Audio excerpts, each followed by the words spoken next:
me on the spot. I gotta remember. Look it up for yourself. I Wikipedia, have to because I ran into him at another event. He still do his thing. He's like, dog, I remember you. And it was Neo's drummer, and he showed me Reason. He was on Reasons at the time. But at the time, all the crump was on Fruity Loops. So I went and bought Fruity Loops, and he showed me how to make my first beat on Reasons and shit. Went to Fruity Loops still instead and just pursued that for like a couple of years. And then I got an internship at Babyface Studio. With the Edmond Group. The Edmond Group at the time. Damon Thomas was up there. Yes. And he signed me to Pentagon Entertainment, which was under Babyface's situation. So I was over there for a little bit. What were you doing there? Taking out the trash and washing dishes. Oh. Yeah. Executive position. Yeah. Executive trash taker. I was doing boss level shit. If you did, But you did. But yeah, was doing that. But at the same time, me being the hustler that I am, absolutely. Damon moved, but he was breezing off and type thing called the. If I get that, I'm Teddy Riley. You know what I mean? So he had that shit in the middle of his studio, and I'm just interning. And it's crazy because when I did the meeting with them, Damon knew me from Chris. Right. And we in PF Chang's, and he like, yeah, don't you dance? Because Damon liked to dance. He started dancing in a restaurant. I just battled this nigga in a restaurant. Like in PF Chang's. And he liked me so much that he was like, come, you can just intern with us. Right. There's room in there? There's room. I was getting busy in there. Like, what you mean? Shit. Let's get it. Yeah, that shit got me the internship. Because if you went on the website, they said don't submit no resumes for internships or assistants. Oh, wow. And I was able find to you type shit. Yeah, so it was like a God thing, like, yo, here you go. Just from my gift in dancing. Right. So that happened. He went to take a trip to Hawaii, and then Nico was just sitting there while I'm cleaning up, and I just slam out like 15 beats while he gone.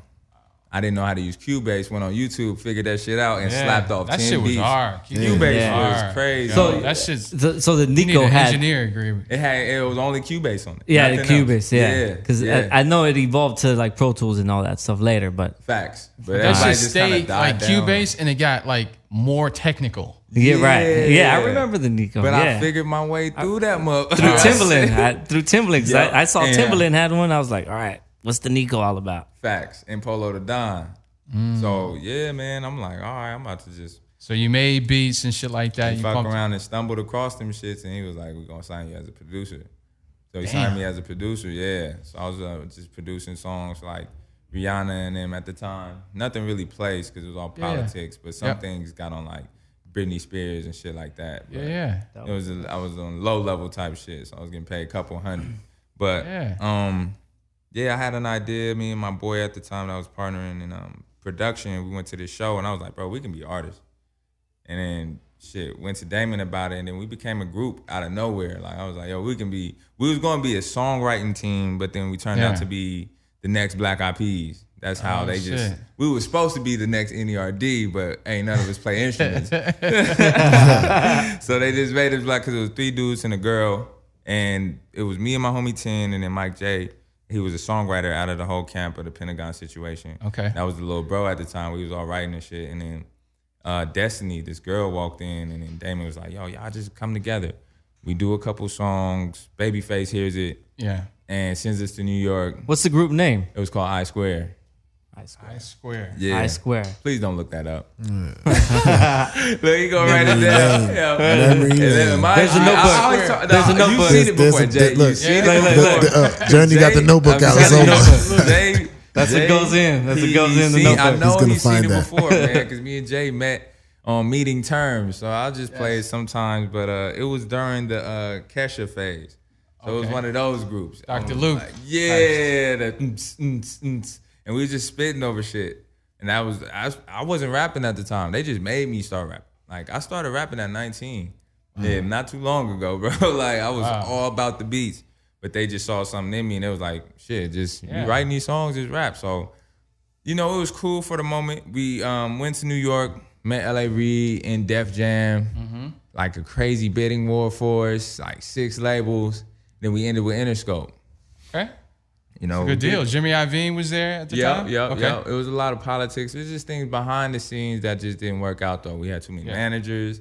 We was young. It was just crazy. It was mayhem. Niggas was trying to everybody putting their hand in the pot. It was too much. I don't think Babyface and L.A. Reid was doing well at that time. And they kind of fell out. Because that was that. And if you look at it, Babyface and L.A. Reid and Def Jam is hip-hop, period. Yes. So they didn't know how to take to that wave. A lot of artists fell off at that wave. That's what I seen a lot of artists fall, and I was kind of on the rise. It was so crazy seeing how many of my artists that I looked up to just not around because of this phase right here. Yeah, and I always call it the disco phase.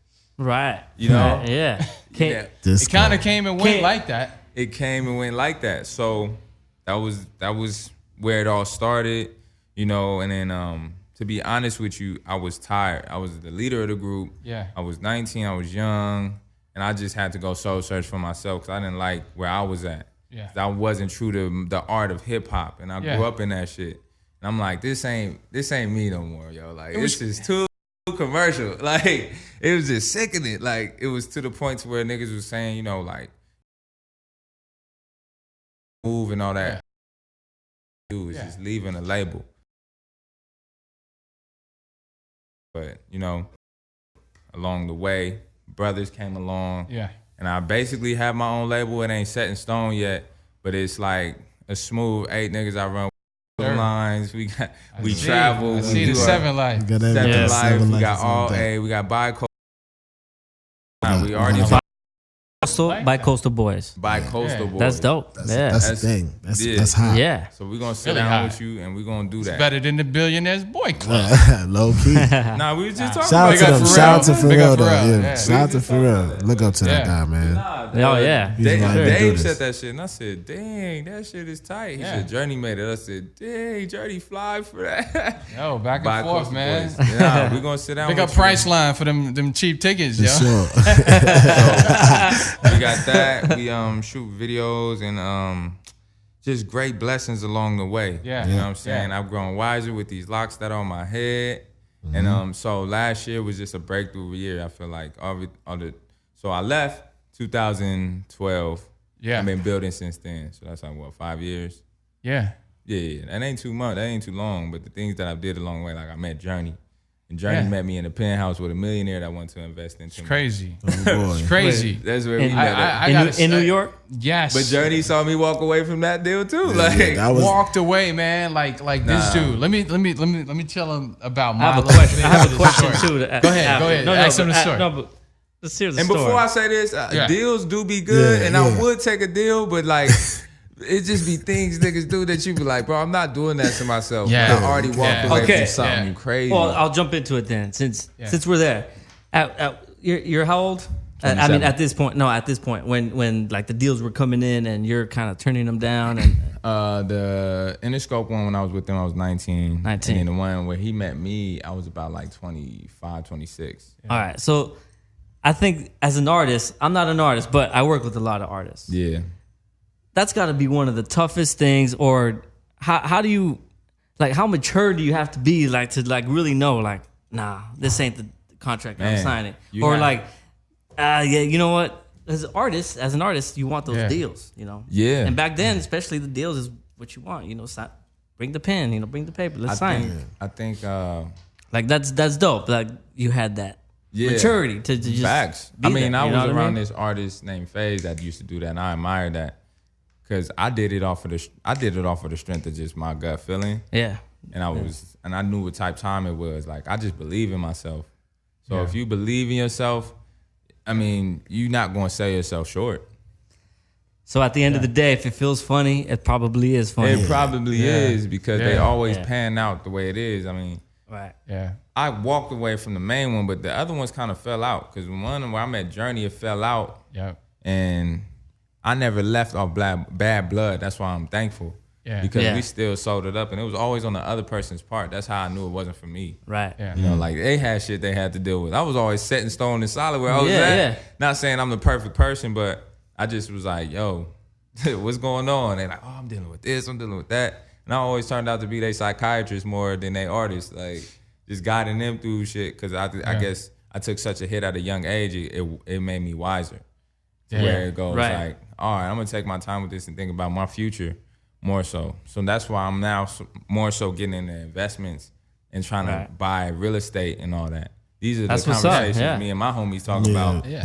And to feed the art. Like, this art ain't gonna pay me. No. I'm gonna do what I love. I'm gonna make money on the side, but this art, I'm gonna love on this art and do what I love. And it's for real. ongoing. It's perpetual. It just keeps. Because when Journey met me, I was looking for somebody to invest in me. Yeah. And I didn't believe myself into make the money to invest in myself.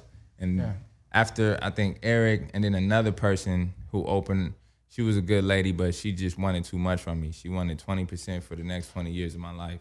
Man. Oh, wow. That's a 360, That- 60, 60, 60. that was, I'm going to be honest That thing with you, come though. around 3 times. That one- infinite. 720. Man. I walked away from 3 in 2015, and that one crumbled me. I almost gave up. I remember I told you I almost gave up on music because of that. And I was just like, It was a shady time, man, It around that was, time. though. And the You made me business crazy. itself, like, no one knew what the hell was what. You know, Facts. like streaming didn't have laws. I sit on the board of the Grammys, and we're still fighting with Congress to get like wages to streaming right now. wow. Yeah. I See? mean, like a minimum wage, like, yo, you get $3 per spin or something like that. There has to be a wage, but the technology part is so brand new that no one really knows what to do. So this past 5 years in the music business has really been shady because executives are trying to look for ways to get paid. Yeah. And that's why a lot of artists are on tour forever. Facts. It's shady, but it's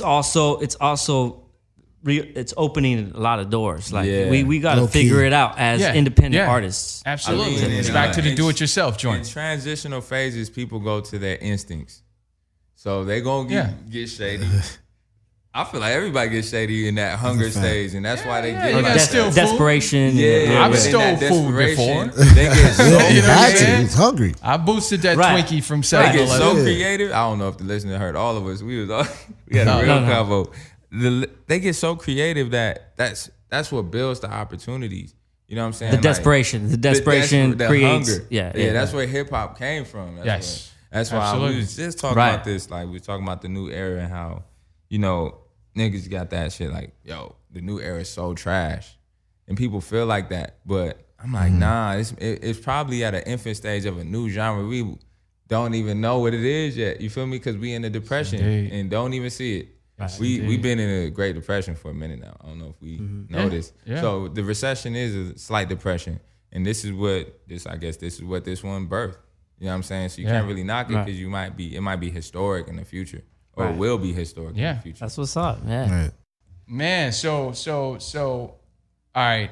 You got all these deals, you turn them down Yeah, man. because let me tell you this. Since I've known you, you've been always 25, but you were like 150 years older. I'm like, yo, this cat know a little bit more than what he's saying. Yeah. But it's gonna take that experience of circumstance to bring that out. Right. That's what it looked like, man. You had a lot of circumstances that you were approached with, and it just brought out the king. You know what I mean? It just like, yo, y'all really want me to go here? Yeah. And I've been, since I've known you, I've been like, yeah, go there. son. Go there. He be riled me up. He trying to keep it on the Man, humble, yo, dog. I want this Like, kid to go to war because Yeah.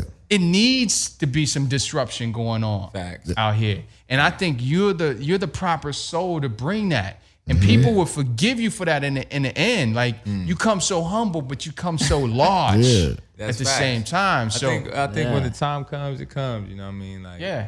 David, it took King David, like what? Tell us. He did his See, thing. this is what makes you 150. Go They ahead. did. Yeah. Do the 150 I thing. can go, whatever. because I can take my time because I just know stories and Yes. I know God. Like David, he faded Goliath at a young age. Yeah. But people think he was king after that. Nah, he did a whole journey and became king at 40.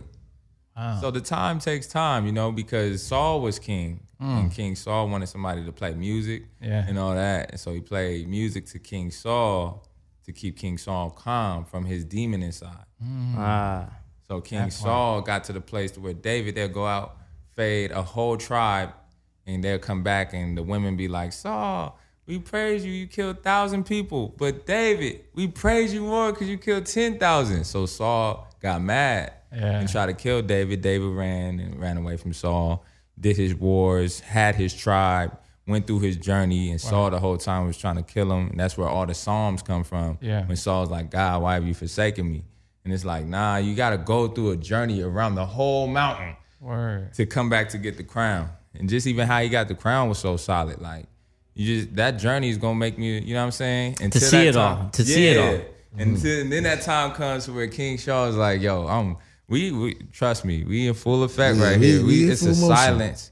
It's a silence before the storm. But you seeing empires crumble in front of our eyes. That's how you know openings is coming. Yeah. Wow. You know what I mean? So translate that into what you're doing like today, because like you talk about the New York, the solitude that you went to New York to get, and then I just go from that point. I think where I'm at right now, I'm so happy and joyful. So that's where the Beyoncés come in, because I went through such a journey, and it gave me a sense of like tough skin to kind of say no and not fuck with people, right? Mm-hmm. I kind of held myself off. Like I got tight. Like, yo, I'm tired of this, man. Like, into the place where you ever get so mad you finally let go and laugh? Yeah. That's kind of where I got in life. Like I was just always trying. That's wisdom. Exactly. So I was always trying to plan and push until I let go, and then opportunities came, like the Beyoncés. And then I got this opportunity, so I shoot to New York. I let go all the way, because New York was actually a scary trip for me. I don't know why. It just was. Shit, it's the beast, man. Because you know what? I didn't have a ticket back. It was on some shit like, yo, I'm ready to just go and just kind of just gather up the most information I can and kind of go and just get anew, because LA was draining me. You know, not because of LA, but just my circumstances here. Yeah. I go, don't even get a ticket. People kept saying, like, when you coming back? And I had like I was like, maybe at the end of March. Yeah. So I was supposed to be back now. 2 months go by, and then my fiance hit me up and said her friend wanted me to send in some pictures. So I sent in some pictures to him, and come to find out I booked this acting gig on this pilot out here. Okay. But it was about the Biggie and Tupac case. Oh. And I'm playing the role of a dude that grew up in Brooklyn, and I was staying in Brooklyn. So how does that work out? You finally let go. You like, fuck, I'm going to just go to a place, I don't know why, and I'm going to just go and gather thoughts from music, but you come back and you book a job for somebody playing a Brooklyn cat. Yeah. That's where, that's kind of where I'm at. That's kind of where I'm at right now. I was walking away from deals. I'm even open to deals right now, but it still got to be smart deals. You know what I'm saying? I'm just in a place where I'm open, I'm really humble, and I'm just going with the flow at 2017. Because 2016 was tough for people, and it was tough because people's prides was getting checked in 2016. Yeah. So if you wasn't checking it and you still going through it, you got to just humble yourself.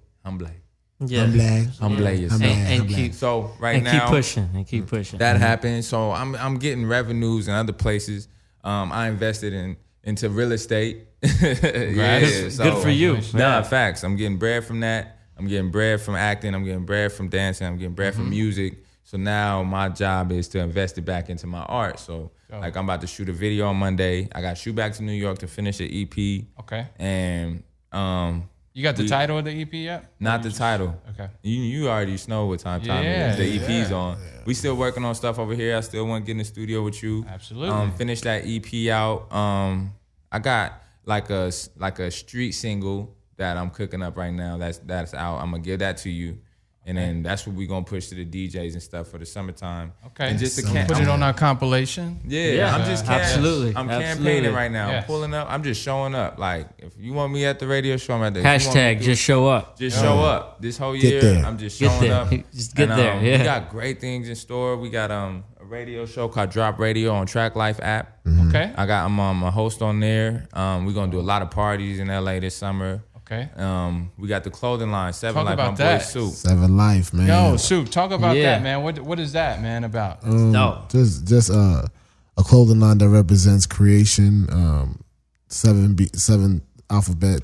7 alphabet in the alphabet is G for God. And just 7 days to create the earth. So we live our day every day, 7 days. Like, that's our grind. Every 24 hours is 7 days. So we stay completely fresh, completely whole, 7 days a week, 7 life. Yeah. It's like a Zen thing. Like you stay in your that state of and mind. And it rolls off the tongue, right? Yeah, seven life. Like, 7 life. The lifestyle. You know, a completed lifestyle. Yeah. You know what I mean? And we just going with that. That's the thing that we rolling with right now. Before, we had a clothing line name before. It was called Quav, but shout out to the streets. I had to change the name. You know what I'm saying? I guess it represented something else. So we be positive, but them streets be trying to knock on our doors. They be trying to get you to come back. Shout out to Brooklyn. Brooklyn's in the house. So you know what I mean? You know how it is, but That turned into a blessing. Yeah, that's the crazy part. I guess that was like my first trial of just trying to do clothes, and then you make another trial again, and 7 Life being actually huge is I went to Baltimore, and that was my first time going out there to sell clothes. The or whatever. Wire. And I'm out there, and I'm like uptown, downtown Baltimore. I'm on York Road. I'm out there. We going to barbershops and we just selling out the 7 Life clothes out the box. Wow. And these guys is like, they is so much in love with the New York style that they just like, yo, I'll buy a jacket off you. Like, you know what I mean? Y'all got jackets too? Yeah, no, well, I had in the making, we getting denims. Yeah. I had a Vinny, a shout out to Vinny Styles in New York and Brooklyn. I had like one of the Pauly jackets on. And it said New York City. It was like some dope varsity jacket. And I was just out there just selling my 7 Life stuff. And the guy was like, man, yo, that jacket is fly, man. Yo, how much you want for it? I'm like, man, this is my vintage jacket. I ain't giving you this, man. So. But it was just so good to see how much love you can get just, taking your travels to other cities and other towns. Word. Not only just doing it in LA and New York, but just Baltimore and, You'd be surprised, You'd be surprised who really supports that. But 7 Life is the new thing. We about to drop a new collection. So it's you and Britty, that's the King crazy Shaw that's part, doing it. Because I never invested in the Quev when he had it. And Quev was quality under every vision. Yeah. Okay. But some cats felt like some type of way because they said they was already using the name. So we pushed. And he was like, you know what? I'm going to just play the humble role. That's what he said. I'm going to play the humble. Because I got this other brand over here called 7 Life I started. As soon as he did that, I gave him bread for it and invested into it. And it's just been taking off, man. That was the first clothing line I invested into. Yeah. And now we got a fighter by the name of Big Miho. He just had his first MMA fight. Where it was like a word. Man, you guys are like 50 Cent over here. Hell no. We young businessmen, dog. We not playing. That's what's up. We like to rap, but we just really want to just do greater things than that. Yeah. You know like y'all like wrapping up deals now. Yeah. That's the true rap. That's a true rapper. Hey, you're a true rapper. We wrapping up deals. That's why I said we ain't got a label yet, but we on a verge too. We have so many artists and shout out to Tanya Montana. Shout out to Hitmaker Chinks. Hitmaker Shout out Chinks. to Stoney. Shout out to Worm. Shout out to Compton. Worm, Prissy. There's a lot of people, man. And we know what type time it is. Right. It's we in a stage where it's like it's a lot of injustice going on. Yeah. So we gotta start planning for the future for our kids and stuff. Yeah. To stop thinking for the handout mentality and go. I mean, my parents taught me that at a young age. Yeah. Don't work for nobody. They was like, you a king. My mom used to call me a king growing up. Like, you a king. They weren't Black Panthers, but they was damn near that shit. Like, they didn't like working for the system. Yeah. And it was just instilled in me, and I was just like, all right, I gotta go get bread. So I used to get 9-to-5s here and there, and I see it's just they instilled it so much into me that it's now just the seeds are growing. Like, it's just I can't do nothing but be an entrepreneur now and try powerful and really be successful at it. Like follow my dad's footsteps and go hard at it. Word. Facts. Man, we're gonna wrap this up, but I always got a question, man. It's like the end question. If you can say what superpower you have, like what would that be? Like just name one, because you got several, but just name one of the superpower. We watch a lot of anime. He's super smart, yo. Like, he is. Yeah. And look at he's hanging with them, dude, with the gods, like. That's kind of and he leading them. He's not just hanging with. He leading them, and he got no powers. So I just want to be really, really wise. So that is your superpower. That is your super. Being really smart. That is. People don't realize Batman and Tony Starks are really smart. Yeah. They just don't be strong and shit, but they control the brutes. Right. Wow. How about you, Sue? Me. I don't know. I'll probably would pick something Working like on it. very, very, very like childish though. Oh, what about Vision? You like the Yeah, I'll actually. Well, shout out to Naruto. I watch Naruto. I'm a big kid, you know. Sometimes I watch anime.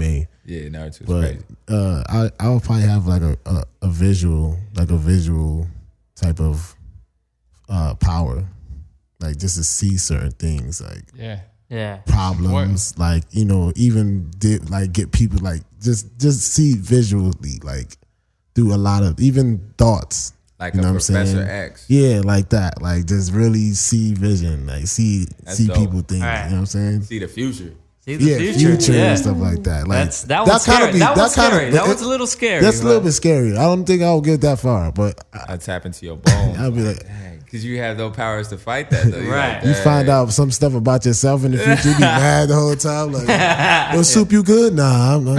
I don't know if I'm gonna be here tomorrow, man. But I think that's the ultimate one though, because you could protect people. Like, That's I true. see this, Yeah. but don't be doing this But because it would this is where you're suck gonna end up. if you But it'll don't. get deep because Yeah. it'll get deep because then you see family, like you see stuff that happens to your family. You know, it'll be too much. I on wouldn't edge. want to. You be on edge too much. But I Right, definitely right, want right. like a visual type of like. Come on, man. Power. Just say it. You want the see-through power so you can see. Well, the question was, like, See that what draw. is See your them draws. superpower? You trying Like, to what see it that. already is. So, Oh, what is my superpower? yeah, like That's what the- it is. Like, what is it? Like, from all your experiences, like, what's your superpower? Yeah. We got that all wrong. My fault, yo. Yeah. You know, On next show, Yeah, my fault. Yeah, we been in. My fault. Happy birthday, Soup. My superpower would be No, is your superpower is my superpower is my superpower is whatever superpower Wolverine got. Just no fear. Like I take risks. I take a lot of risks. yeah. That's one. That's and a good one. that's my superpower, and it's compassion, heart. I can say my superpower is heart. I got a lot of heart. Like I got compassion for people, and I got no fear of people at the same time. Yeah. So all right. So, leading out, where could they find you? Social you media. can find me at King Shaw 55 on Instagram, B Armani Shaw on Facebook. And you can really find me on your block, any corner, any block. You can run up on me. streets. I'm On more the streets. social than social media, but I'm getting better That's a at that superpower too. right there. Yes. Like, you can really find me on my Instagram. That's the hot spot for me. Like I'm always on that mug. IG. Yeah, IG Snap and IG. I'm just IG'd up. They should damn near just sponsor me. Hey, Stop playing you with me, listening to IG? Sponsor the king, all right? Yeah. IG. Yo, Super, what about you? What could we find the 7 brand? Find me on IG 7life 7_life 7IFE_SOUP. And then for the brand is 7life SEVEN 7IFE on Instagram. You can find all the new gear and updates on there. Even updates on the new music too is about to come out. Crazy, Journey has some stuff on there that's hot. We hope we get some more. 7 Yes. Life. Check it out. RA, Check it out. We need some of that for the show. Boys. You already know. You already Yeah. know what type of time it is. Yeah, shout out to everybody, the rest of the team that's doing their thing right now. Yeah. Boogie Mac. Danny, Mac the B creator. Quill in the background. B Quill, hit make a chinks. Production Hobby coming slick. soon. B Shaw was popping, boy. I see you, Mama, Daddy. What up, Braxton? What up? What up? Shout out to all 5 of my baby mom. No, I'm going too Shout out far. my Uncle Pookie and Looney. I see you, nigga. Do time, baby. We gonna do this all day. We gonna be alright, yo. We gonna be alright. Yeah. Send the kite uptown, you know. Nigga, G-Unit, what? Like, yo, where G-Unit come from? All right, we All right, y'all. we There out. it is. Trip Digital Sound Art Expression. We out. Woo, Yeah. woo, woo. Grrrah.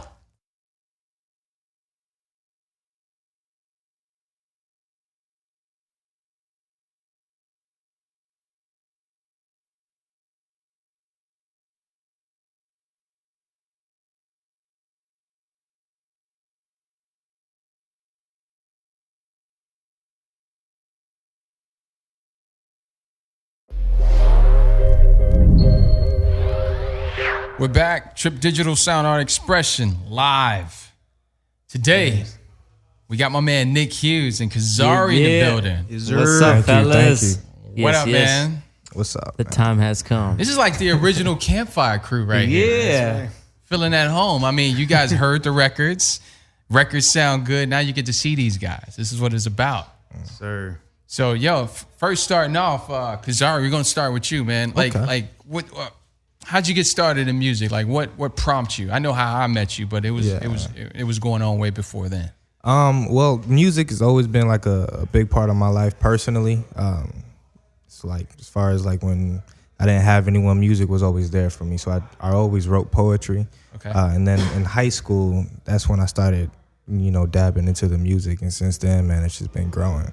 Okay. So where are you from, man? Because I know you're not from those parts. Yeah. I'm originally from Newark, New Jersey. Okay. And then I moved to Orlando, Florida, and I lived there most of my life, and now I'm out here in California, man. Word. Pursue music. Exactly. All right. Exactly. My dream, man. Yeah. Wow. So did the music start in Newark? Because there's a lot of famous, legendary artists in Newark. Like, who was your vibe? Who like were you into then? Well, in Newark, I was more into like sports and stuff like that. Like I said, Okay. I'd listen to music, but it was more old school stuff, and my parents would play. So Yeah. of course, that was it always had me going. But as I grew older, I started liking like the Lauryn Hills, Andre 3000s, of course Drake, Lil Wayne, stuff like that. Yep. Now I'm just trying to get inspired by other people as far as What were your parents listening to? well, my mom's from Puerto Rico.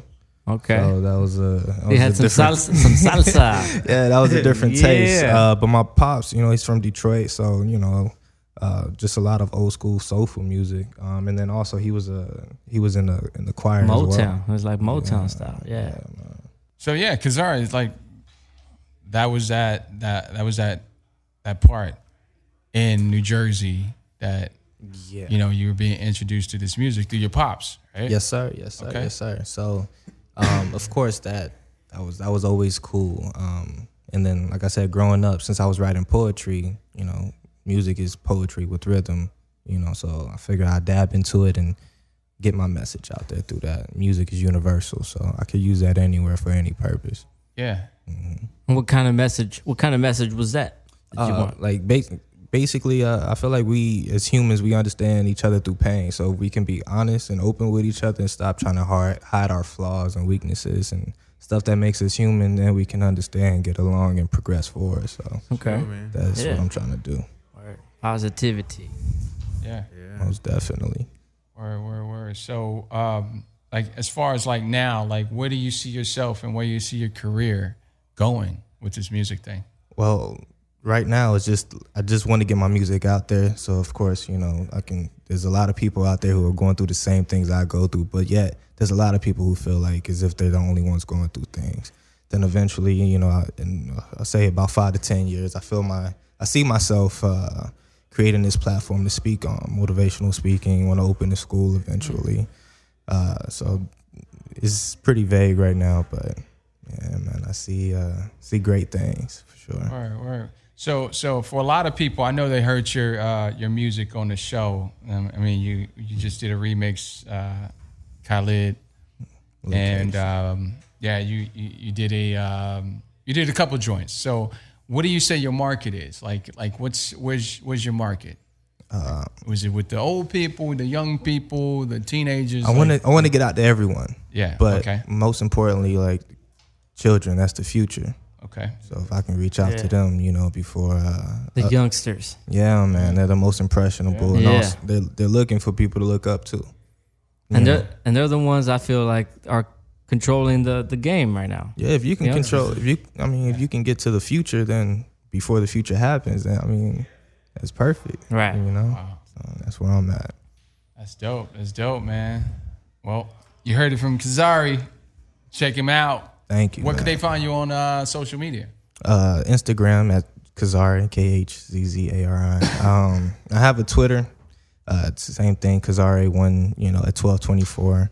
And I have a Snapchat as well. Wait, how do you spell Khzzari? Right, I was about to ask that. Because at first, when I first met you, I was like, is there an H before the Z or like an H after the Z? Yeah, it's K. Let the people know. Khzzari. Okay. And that's his real name, right? Yeah. All right, cool. Word. I remember the first time that Lester met you in his studio, and you just came in quiet, humble, and everybody was checking you out because you was like the new kid on the block. And I'm like, yo, you're like, this kid's nice. It's nice. You don't understand. Yeah, no. This dude came in, no notepad or anything like that, and just laid it down. Lester turned around with me. He's on the boards. He's like, yo, this kid's a natural. Just Man. like that. Like, this kid's a natural. I'm like, shit, that's what do you mean? What do you expect? Of course. Like, you know? Journey brought him in. Of course. Exactly. Yeah. You got to make sure I stay ready. But he's been on me since, man, and his writing, his pen has just gotten lethal, more lethal, and what we're doing is just going through a development stage. Artist development is like of the past, but we sit down with the artists and really, really try to open them up to see not only the record that they're making, but who they're making it for, how they're going to make it, and just the DNA of how that process will work, man. So knowing that, I mean, you're going to be able to write like nothing, like 5-minute hits, you know, working on those hooks and everything like that. You know, everything that we discussed, man. But, you know, audience, be on the lookout for this kid because he's the future. I tell him all the time. And the style is it takes me back too. I mean, it's definitely new, but the style is definitely how you said your pops had and you know, and that's what brought me back when I heard. I think we just need to do something on the spot. I know you got something in there. Yeah. You know what I'm saying? Like we don't normally do this, but hey, spit something for the people. I Let got them you. know. All right, here we go. Looking through the windows of my soul, I'm so cold. That's what most will say, but do they really know? They don't know Nathan, thinking of brother Satan, but my heart is pure, just listen to my conversations. All right, I got you right here. All right, everybody want to have fun. Yeah, everybody want to have fun. That's cool, but the authorities acting foul, shooting folks, trying to get the N1. Look, most don't even have a handgun. Think about it, man. I think it's time to man up. Man up. All my brothers in the hood, what you should do instead of shooting, dog, throw your hands up. Look, every soul that we kill is helping the higher ups reach their goal. Ironically, a soul can't be killed. But of course, it's something we don't know, something we ain't taught. Look, the soul is beyond art. Essentially, man, is who we are. Keep ignoring the purity in our hearts we born with from the stars. And watch the light within us be useless in the dark. Look, let me just say, moving forward, I ain't playing no games with you lanes. If you come up in the game talking chains like a slave, I'ma slap you in the face with the pain and the truth that the other hand says to, damn. Yes. Oh man. Yeah. Yo. Yeah. That's deep, man. We're going to need an encyclopedia for that one, man. I'm trying. Word. There you have it. Kazari. Yo, next up, we got my man Nick Hughes. Now, Nick has a story. Yes. So let's just start from the beginning because everybody knows the music. You've been like the king of the campfire and everything like that. But, yo, like, where'd you come from? Originally, Aurora, Colorado. Colorado. How far is that from Denver? Like 10 minutes. It's basically a part of Denver. It's like it's the Denver metro area. Yeah, Aurora. Is it between like Boulder and Denver? Like the other direction. It's the other way. Yeah. Then I was born there and raised in Parker, Colorado. It was just like a smaller town. Okay. More like west of it. So was you a ski kid? Because a lot of like I lived there. I lived in Colorado for 20 snowboard. years. The snowboard kid. I never went snowboarding or skiing. I did a shitload of like camping and shit. I never went skiing or snowboarding. I don't know why. I don't know. It just never was my shit. My family never did it either. I don't know. Okay. So where did music start? Where did that come in? Because Denver, does it have a big music scene there? When I was there, they had a couple people that had somewhat of a buzz, but it wasn't really like there was no big people out of Denver. There still isn't. Yeah, that's a good question. That's a trip. Like who's representing for D? No, for the I can't D. even think. For the Yeah. So there was a couple people out and shit, but nothing really that was like pushing through. So with me, man, I don't know, man. I was hanging around with just a couple friends and stuff, and we just started doing it, man. We were known in the town to like be the only ones doing this shit, man. Right. Like we were those people, man. Like we were really the only people in the whole area really doing it. And we got looked at crazy, and we got looked at, but we loved it, man. It was literally just love for it. I mean, we were having fun. Like we bought all these keyboards and shit. We were making beats and you know, it was just for the love of it, man. It was just. So was this high school or something like that when it bit you? Yeah. Okay. Because I was playing basketball heavy. I was really and I was on the verge. Nick's a tall dude. See, I'm short. I'm short as hell. How tall are you, Nick? So, how tall are you? 6'5". Wow. Yeah, man. Damn, son. See, I'm looking. I look up to you, literally.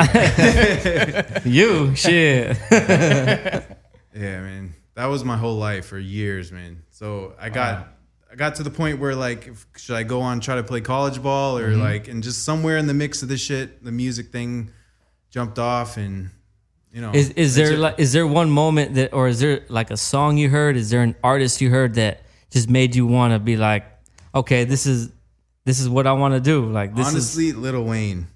Shout out to Lil Wayne. If it wasn't for Lil Wayne, I would not, dude.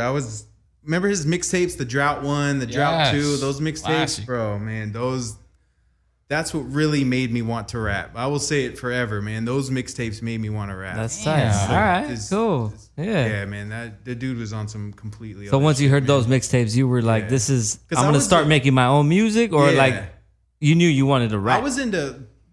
At first, it was just making beats. I made beats from the time in high school all the way until like I moved to New York.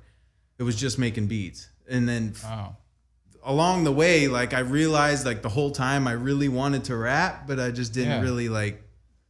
You know, I was like, it was like fear or like whatever it was, but I just knew I wanted to be in the creative part of it, man. Like, so it was beats for a while, then it just led to rapping. So between high school, was there a college segment, or like how'd you get to New York? All right, I was at the University of Northern Colorado. It was in Greeley, Colorado. That I went there, and it was actually in the music program there. Okay.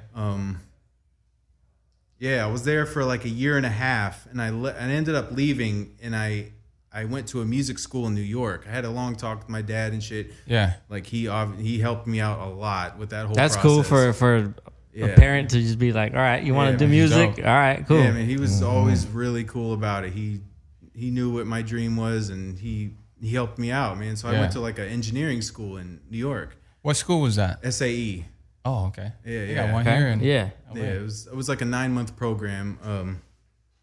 But yeah, man, that's how I ended up there. It was just this last minute decision. Like, it was either Miami, New York, Los Angeles, or like I forget the other one, Nashville or something. I was just New York. It was immediate. Like that's where I wanted to go. Music hubs of the world, right there. Yeah. It was a no-brainer. I was like, New York, let's do it, man. I was just packed my bag. I was like the only one in my town, like from my high school class, like leaving and shit. Did you want to meet Lil Wayne when you first went to New York? Hell yeah, man. I've always. He was locked up then, wasn't he? I don't know. Was he? I don't even know.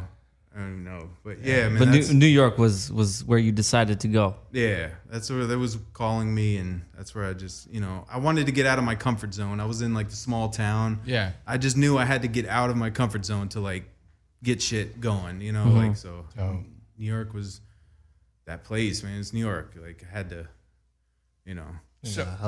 So when you got to New York, you went through the school program. It's like what was that? Like how'd you end up working for? And I'll let you say this. How'd you end up at Rock Nation or it was with Rockefeller? Through that school, SAE, they at the end of the program, they kind of like send your information out to a bunch of studios in the area, and Rock the Mic was called Rock the Mic Studios. Okay.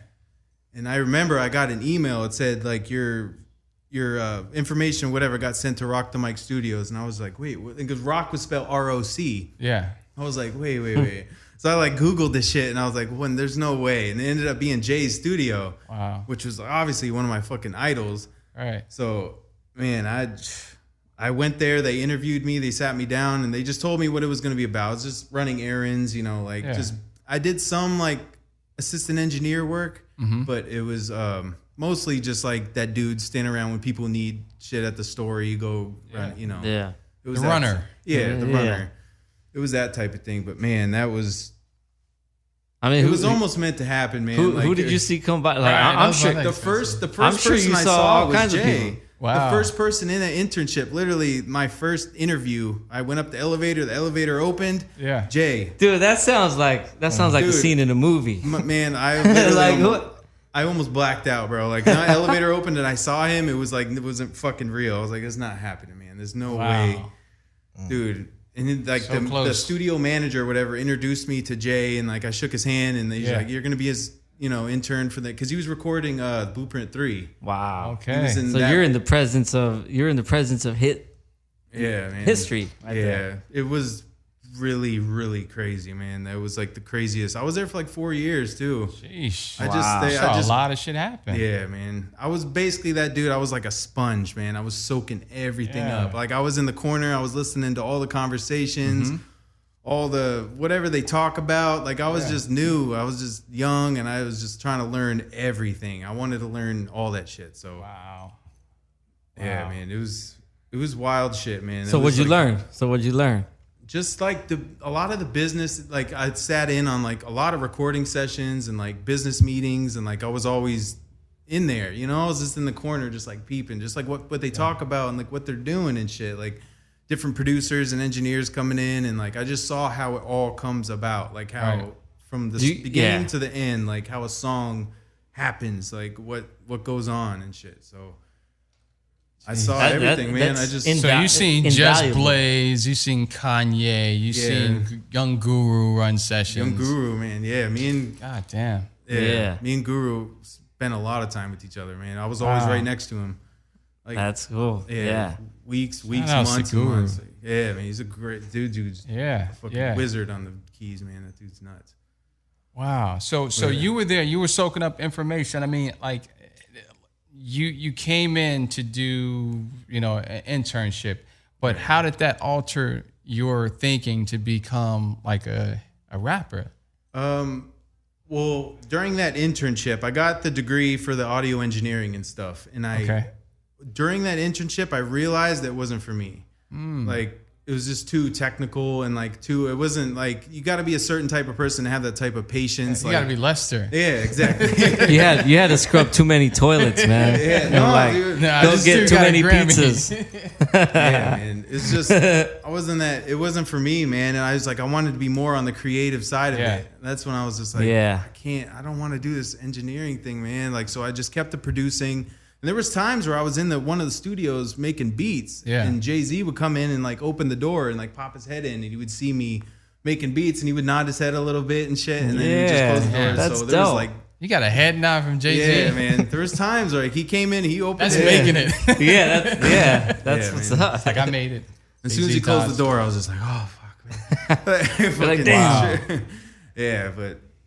Yeah, man, I just wanted to be on the creative side. So I wasn't even started rapping in the internship. That happened later. I was still on the beat making and shit. And then later on, it just led to it. I just, But that's dope. That's like, you get to see from like, from a song being born to where it just goes out to millions to the masses. Yeah, man. And that's what you soak up at the end of the day. And as being a rapper, I would imagine like it's possible. You think in your own mind, like, all it's words, right? At the end of the day, it's like intimidating, and like you put it on such a high pedestal. But once you're in the room and you see it, it's like it makes you. I don't know. It's different. It's definitely different. That's cool. Like, what became your process after that? After seeing all of this stuff, I just decided to do I came to a point where I decided to do the artist part of it. Like I wanted to be an artist, and I think I always did want to be an artist, but I never like admitted it to myself. I was always that kid. Like it's a responsibility. Yeah, man, it's definitely different. I was like, even in Colorado, like everyone was rapping and stuff and ciphers. I was always the kid that was like rapping in my head, and I didn't want to do it out loud. So it got to the point where like I was, You were slowly building. It's a process, and it was all in my head for so many years, and then it just all comes out. Like, so, but I learned a lot at that internship. That internship was everything, man. That shit was. Wow. I learned so much, and like about myself and about the industry, about everything, man. What not to do. What not to do. Yes, definitely what not to do. It was just, man. that 4 years was like very, very eye opening. I learned a lot. So, go ahead. Sorry. No. So the first time you put pen to pad, because you're a great writer, dude. Like your writing skills is phenomenal, man. The first time you wrote your first song, completely, verse hook, outro. It's like, when was that? Like, what was your first song like? And recording that.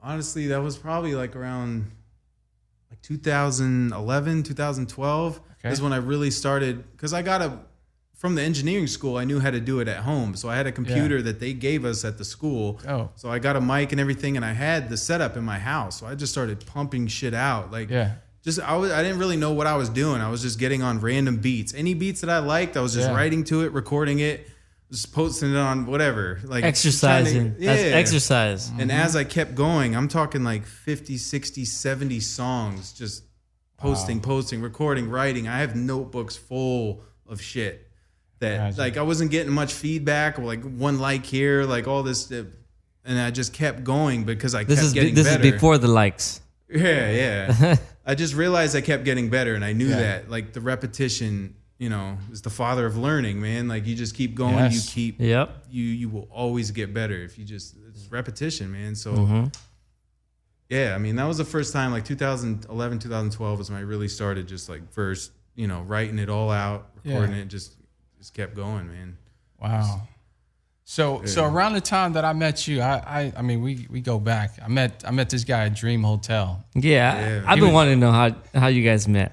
Yeah, it's funny. It's funny. I was DJing at Dream Hotel. Nick was Which working. is where? Dream Hotels? In New York. In New York. Okay. Yeah, in New York, Meatpacking District. So I met Dev first. Shouts out to Dev. He's finishing his EP right now. But I met Dev and shout out to Dev. That's the reason why I met Journey. Absolutely. Yeah. We like tying strings together, man. And it's crazy. Me and Dev was working on a song, Done That. Yeah. Yes. So we were working on a song. He's like, yo, I got this other dude, man. He's nice. And I would see Nick all the time. Like Nick's a quiet storm, bro. Like he's a quiet storm, man. So I would see Nick all the time. He's like, yo, there you go right there. I'm like, ha ha ha ha ha. Evil laugh. I'm like, this dude's, yeah. So we over at Lounge Studio, Atlantic. Big shout out to Atlantic Records. We over there with the award-winning engineer Blue. Blue, yeah. So Blue just won a Grammy from Solange. So y'all like brothers, engineers. Okay. What up, Blue? Yes, Blue's nice. He's from Seattle.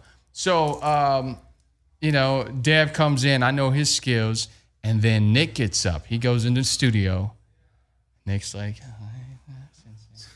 goes in and fucking murders it. I'm like, yeah, those are the best, man. Those are the best. I'm like, damn, this kid like was both of you guys, Kazari and Nick. It's quiet, but man, they're like samurais. Someone you gotta worry just about, like man. 4-finger fist right to your chest, motherfucker. Like just like that. And I'm like, wow, it just blew my mind. I'm like, yo, like when I see talent, I just want to just like be with it forever. So me and Nick was just like, yo, like this is cool. This is fucking amazing, man. Let's do some more shit, man. Let's do some more shit. And our relationship just developed, man. Just personal shit, man. Like artist stuff we're building. But I mean, just the evolution of you coming from Denver, hearing them Lil Wayne mixtapes, ended up in New York. We getting together. Dev sent us out to record. The Hills, at Skip Saylor's joint. So I just gotta say, like, we have a little crew right here. Yeah. In the studio right now. Yes. We got Journey, we got Kazari, we got Nick Hughes, myself. We're building something very special for the music world. Yes. It's a movement, man. It's a movement. And just as natural as we came together, I feel like I don't have to look for anything, man. Everybody that I'm supposed to meet are like going to cross my paths. Right. But it's just the foresight of knowing who they are. Like when I met Kazari, I can go there. It's like I was this little tech kid that was in my building. They were like talking about building a website. And I'm making beats and everything like that because my apartment is small. So I'm down in the rec room and I'm like, yo, what are they working on? So connected with him. He's like, yo, I know a kid that rap.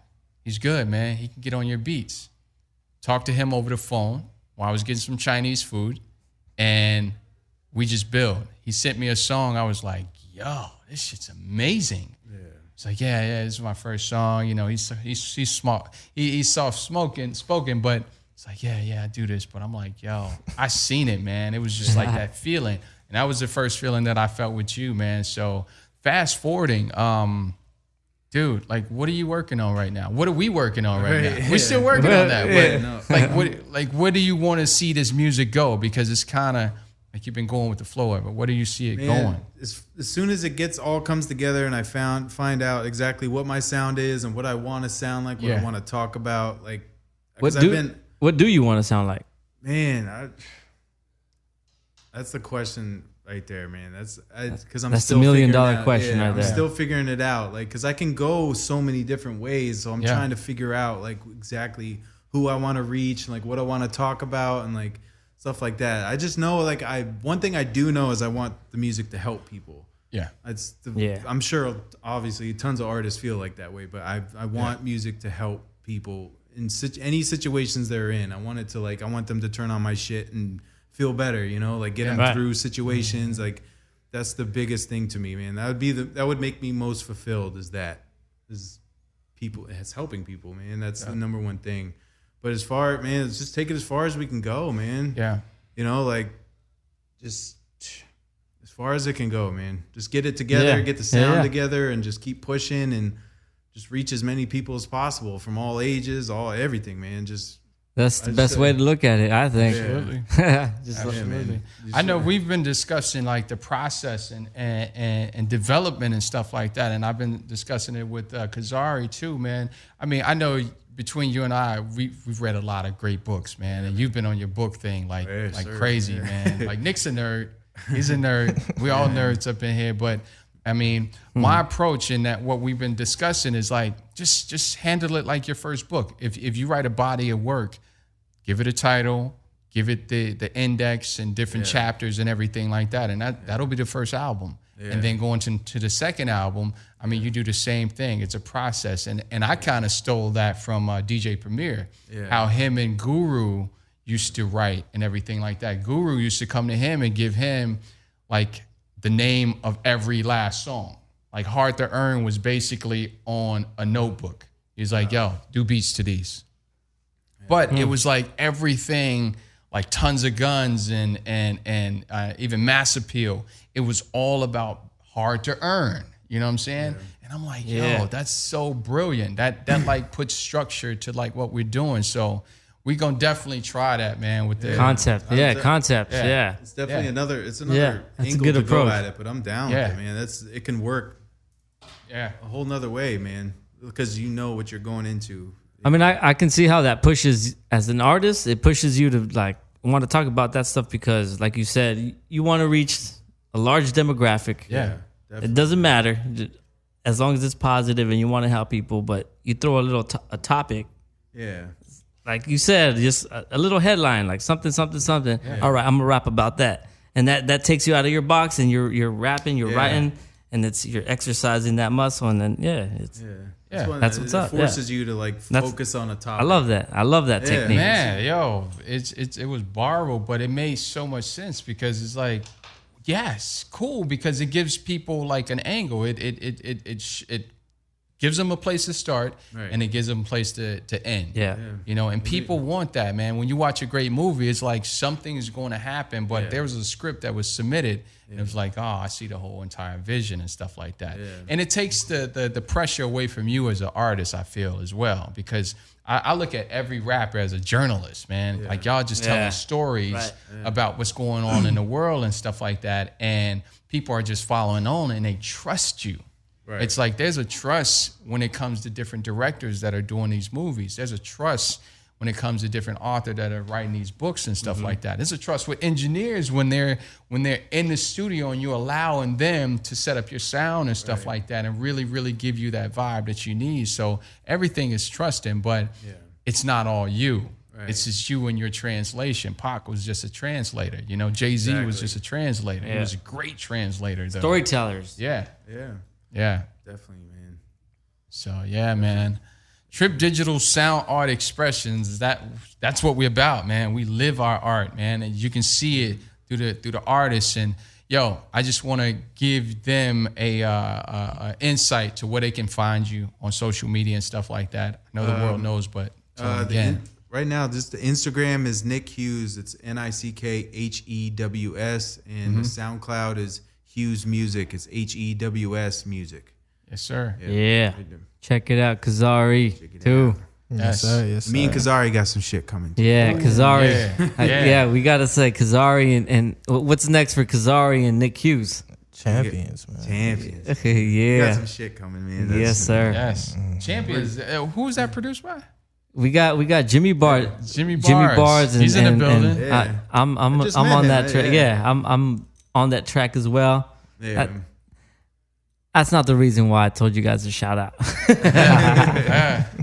Shedding light. But coming up. Yeah, Oh yeah, definitely. fire. All right, yes, sir. Digital Sound Art Expression. We are out. Yes, sir. Peace. We're back. Trip Digital Sound Art Expression live. Today, we got my man Nick Hughes and Kazari in the building. Yes, sir. What's up, Thank you, fellas? thank What up, man? What's up? The time has come. This is like the original campfire crew right here. Yeah. Feeling at home. I mean, you guys heard the records. Records sound good. Now you get to see these guys. This is what it's about. Yes, sir. So, yo, first starting off, Kazari, we're going to start with you, man. Like what? Okay, getting right into it. Trip Digital Sound Art Expression. Yo, who we got in the building, man? Music. Music Galloway. Wow. We go back a little bit, but we're going to get right into it. And let's give your story on how you got started in the music business. And we'll talk about the name next because I want to see your ID. Yes. Okay. That's what I want to see. Yeah, it's real. It's I real. I would never do that to myself. My mom did that. Wow. But how So do I how- get special? Okay, spell it for the Differentiate. audience. MUSIIC. I see. I I see. see. So it could I be see. so it could be I see. special. Right, Yes. right. Absolutely. Heavy. Man, big up Some to heavy moms. shit. man, Yeah. for Yes. Made it easy for you to make good music. I see. I Right, see. right. So how did it get started? Was your mom into music? Was your dad into music? My dad is a musician. Okay. He's a singer and a writer, and he sang with everybody. Everybody you can think. Everybody you hear on the radio from, Marvin Gaye, Jackson's. Yeah, wow. So that was like my beginning now in studios and on tour buses and, just lay there while we mix or lay there while I record, Wow. Stevie Wonder studio. I mean, Wow. so it was a lot of, that's That's it. huge. Yeah, it's pretty big. Wow. Some good stuff. Some good, yeah. Okay. What's your dad's name? Roy Galloway. Roy Galloway. He passed away Okay. a few years, about 10 years ago, but he's always around, Yes. floating, telling me Yes. he's here because he's on so many songs. And I didn't even realize, till after he passed, I didn't Really? even know, the royalty checks come in. You're like, I didn't know you did that song. Discography is deep. Crazy. And he was a songwriter or a Both. voice artist. Yes, a voice artist, songwriter, everybody. Yeah. Yeah. Okay. So there's that. It had to start somewhere. It's Yeah. all in me. Yeah. Yeah. So when did your career start as a musician? Or It started music kind of songwriter? early. I think I got in the union when I was about 16. I started doing background work. Okay. Was it with your dad? It was not with my dad. Okay. It was with some rappers. Okay. Hey. I'm gonna say some Started rappers. from the bottom, now we're here. Yeah. But I got, it was like some scaled union shit because Yeah. I remember I had to get my card and I was like, oh, okay, cool. Like, Wait, it was union for some rappers. Yeah. That's interesting. Wow. All right. Was this like some very, very known like rappers or no, was there's this someone like- that was trying to be very known, that Okay, was down with okay. some very known people. Okay. Yeah. We're not gonna really go there. That's on all right. all All right, of them, that was but my next question. I was gonna ask like, so who? Let's say it was in the Far Side camp. Oh, Cool. It was in the Far Side camp. Shit, that's Yeah. legendary. So it's pretty good.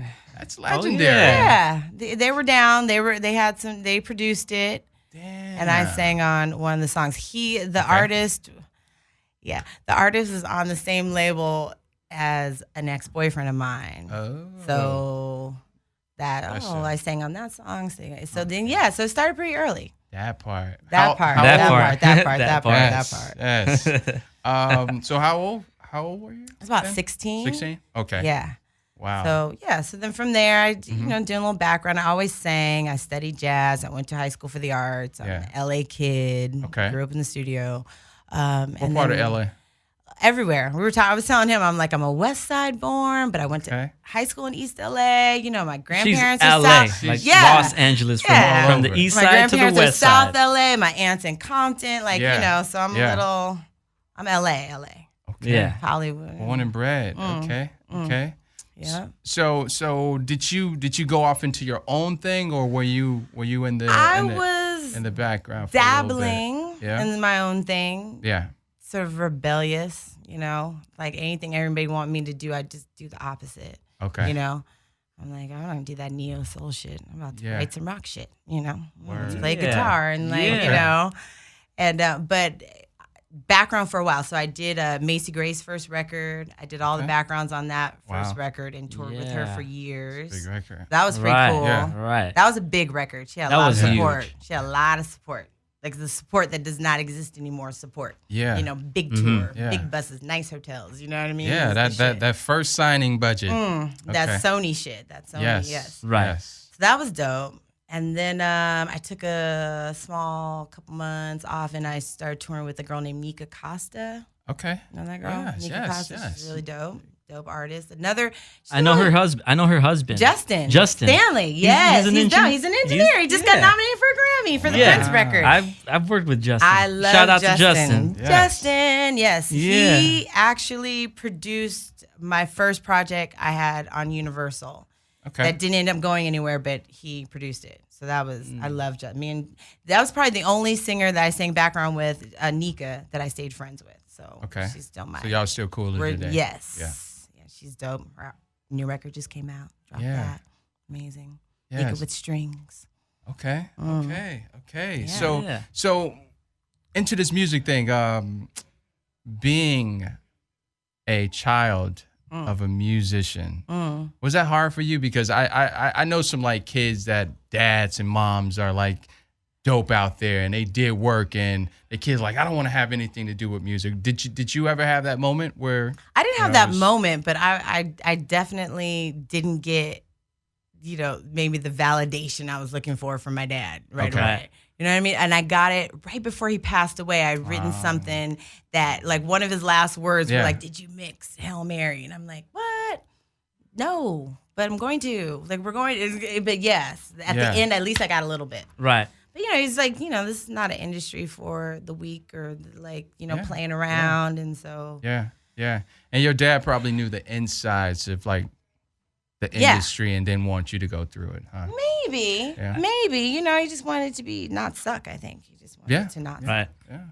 It's tough to suck out there. It's tough to suck. He wanted you to know what not to do. Yeah. So, but he was supportive. He was there, but I definitely finally got some validation. But it didn't scare me. I don't think you can really be. I think you got to do what you got to do, what you feel.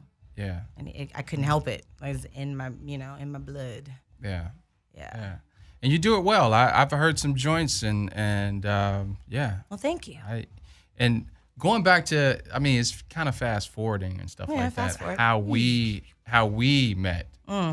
We met in New York at the Dream Hotel when you were Hotel. spinning by the pool. Yeah. With Desire. Yes, it was so random, but at the time I was actually looking for a female artist, and I think the way that it came down is like the universe works in mysterious ways. I made you come to the room and I played you music right away. Yes. I was like right away. I was like, can you come up here and listen to my music? And you were you were really quiet, but you listened. Yes. And I heard a lot. I heard soul. I heard, conviction. I heard truth. I heard pain. I heard pleasure. I heard passion. I heard it all. And I was curious. I was very, very curious about like how and what this was for you. Yeah. You know, because a lot of people do it, Right. and some people are in it. You know, you can't make a great singer. Right. So I've never done anything else other than music. So I think the last few years have just been sort of like a gumbo pot. Like yeah. I had this, I mean, I was doing like a Black Keys sort of project with Universal, and they were like, they didn't know what to do with that. And that was long. That was a pre-Black blues, Keys. like yeah, singing bluesy blues. rock, Yeah. but very Yeah. rock. You know what I mean? Like unapologetically some blues rock. You know, and they were like, yeah. I mean, they're like, go for it, do whatever you want, and then at the end, they're like, we don't know what to do with this. You know what I mean? So. You were ahead of your time. Maybe. I was very because I was. So the deals that you had with I heard you brought up a lot of record labels. Like, who were you signed to as an artist? I wasn't signed. Universal gave me a chunk of money. Okay. So they gave me when there was like demo deals. You know, they gave me a big chunk of money to go record with Justin. Okay. And at the end, they'd shelf the record. So, you know, that's what happens. Okay. Which is fine, you know? Now you had your own musicians in the studio and I have the best musicians. I mean, you know, growing up what was that here, like? What was that? What was working like? We just nice. We recorded at Mad Dog. You know, Mad Dog Studios in Burbank. In Burbank. I have not been there. One, but it's a good studio. Yeah. It's nice. Who's recorded there? Famous. Don't know. Fax I don't know. What would you think? I don't know. Let me look it up. But I've heard of Mad Dog Studios. I've never been there, but I've heard of it. It was Justin's suggestion. It was a nice big room. It was a great room. Josh Lopez played on it. Justin played on it. There's some good musicians. That's cool. Yeah. That's awesome. So I'm wondering, like, as a young artist, you're like directing these musicians, or was there like music already written that they're playing to, or were you like, hey, drummer, play, like right? No, like MJ. I mean, you know, I'd already written the songs, right? So it was just go in there and get some really good live takes. That's you know? awesome. And like play them over and over. It's kind of like the Nashville style, Right, like country right. style. Like let's get it right. Let's not like piece Raw. it together. Let's Raw. get it Organic. Let's get a take. Yeah. Like let's get a whole take and not piece it together like a puzzle. That was nice. That was that was the feel of that vibe. That was, you know. And you were writing all your own Everything. stuff. Yeah. I wrote everything. That's what's missing. That's what's missing in music nowadays. Singers, songwriters, where are you? Start with the guitar Yeah. right there. Yeah. And just build from that. Joni Mitchell style. Yeah. I mean, you Yes. know, I'm a hippie baby. I'm definitely a hippie baby. I'm definitely some, you know, yes. So you got any records that you wrote that people should know about, or that They became should know hits, about. or No. any nothing that Grammy really- nominated stuff? I mean, I'm all over that Macy stuff and that, Okay. you know. That was a dope project. That got some recognition, but anything that I wrote that, nope, not really. I've got a lot of songs that play on random TV shows and a lot of placements and that kind of thing. I mean, random, like wrestling shows. I'll get a check from like, oh, all right, Spike Right. TV. That's awesome, you know, or something. Well, it's time to revive that, time to that revive it. sound. Word up. You know? Yeah. But now it's evolving. I mean, I met you. I've been writing to beats and working with different people, starting like stirring the gumbo pot and seeing what's up. I mean, I used to be so guitar driven, and now I'm not very. Like I feel very like beat orientated right now. Yeah. Like I want to write to beats. I want to make a beat. I want to and sort of incorporate that. We're in a digital world right now. Right, I mean, right. so people are making albums in their bedroom and has been for a long time. So, I mean, if you can get soul out of electronics, then go for it. That's the way that I've always felt. I mean, there's always soul. You got to put the soul in there. You know, Absolutely. you got to Right. put the soul in the electronic. It can happen. There's a bumper sticker that says "Drum machines have no soul." I was Yeah. like, I Then don't know. you didn't put it there. Then no one put the No one soul put the- into the drum machine. Machines are stupid.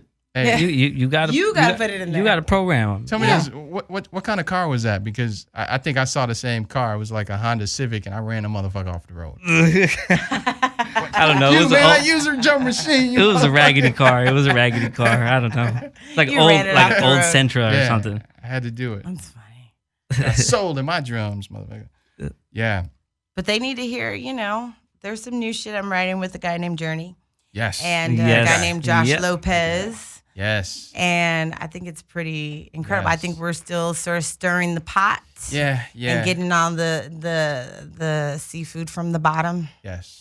Sort of bringing it to the top and trying to figure out what that is. Yeah. And I think it's interesting though. It's fun. It's fun working with you. It's fun working with Josh. It's interesting how humble everybody is and how everybody comes together and sort of we're so different, but we kind of speak to each other without talking. It's working itself out. Can I make a confession since we're Confess. talking about like us working? Nervous. I was kind of intimidated on being around you guys in the studio because Really? I mean y'all real songwriters. All those guitars and everything like that. I came in with my little backpack and my beat machine and my little samples and everything, and I'm like, these people got guitars and you're writing stuff and harmonizing. I'm like, damn, I've worked like this, but you guys you worked. Like, this is your format, so We dive in, and you dove right in there. It didn't seem nervous. You dove right in well, there. You picked it up. You were like, I sweat a lot, but you can't see it. What did you end up doing for that project, Journey? For that project? Well, I did the concepting for it. Okay, gotcha. So I basically made the tracks and everything, and just the foundation of the concept. Right. Yeah. So I sent it to Josh, and Josh is a fucking dope ass musician. He just took it and just brightened it up and put guitars over it, live drums, man. By the time I listened to this stuff and by the time music came in and gave her rendition, dude, it was like a symphony orchestra just collided with my sound. And I was like, nah, this ain't even me. This is like right. Transformer GoBot. Came into type fruition. That's got to be the greatest feeling as a producer or even a songwriter or any Birthing creative. a baby, it's the birth of a birthing. baby. It's a birth of something. Happening. I think we all had that kind of epiphany. Like, I know music did because she's always wanted to write to beats and stuff like that. And that's what we talked about. We're like, yo, Josh is just he's only in it when we're there. And that's trust the organic process, right? Yeah. Trust the organic process. Roll with that's it. what I love. Yeah. So it's something to be heard. All right. So where we left off was the stuff that we're into. Right. And Josh Lopez, he just came off the De La Soul project. He was a concept band. Yeah. Played on. They worked on that record for years. Yeah. It's pretty dope. Which was epic because, everything behind there, not to get into Josh's story, because we got to have you, Josh, on the show. Yes. If you're listening right now, Josh. if you listen, looking at us, you got to come through. But he did some epic things. And Josh is amazing. That is only being infused into what we're doing. But how did you and Josh meet? Josh and I met playing for Nika. We were touring with Nika. Okay. So that was, and we just gravitated towards each other. That was a world tour. That was a world tour. That was name some places. Amsterdam. That's all I can think of right now. I'm not even high. Amsterdam. But Amsterdam, Japan, Norway, London, Spain. Okay. Everywhere. Australia, everywhere. It's a total world tour. We think we did that 3 times. Wow. Yeah. Wow. So Josh and I, I don't know, we migrated towards each other. Yeah, right. A lot of homies. A lot of people come to her shows. Yes. Well, so I'm gonna ask you these questions. Where do you think music is now? What do you think about the music that's out now, and where do you think it's going in the future, and where do you want to take it? I know that's 3 questions in one, but just take it from the top. Like music right now, you good with it? You good with music right now? Because you're a songwriter. I'm all right with it. I'm all right. All right. I feel like there's just so much, and it's so hard to find. And there's a lot of good it's people. Overwhelming. It's overwhelming. It's overwhelming. It's like how I feel like when Urban Outfitters open, and I couldn't just go to thrift stores and make my shit all cool. When Urban Outfitters open, there's a million of them. They're everywhere. You know what I mean? I feel like music is there's so many places to get it, and there's so many people going on, which is kind of cool. Yeah. But it's kind of not in some ways. Okay. Where it's going, I don't know.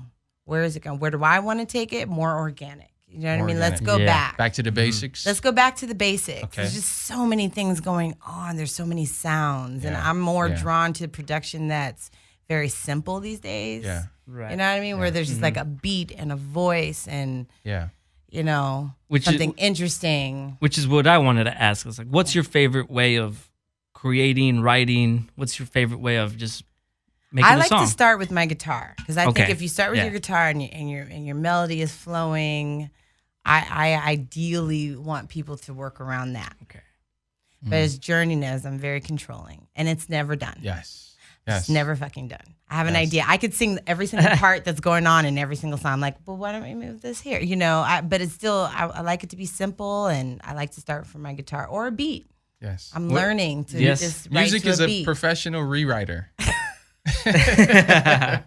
She loves to rewrite. Because you live with the song and you're just in your car for like a week, and I'll I'm listen like, to this nope. shit, I'm like, God damn, this is so dope. This is so fucking dope. And I'm She's like, nope. no, that part. I got to redo that. The perfectionist, I have to have people sort of bring me back and just sort of like, because I think it may never be done.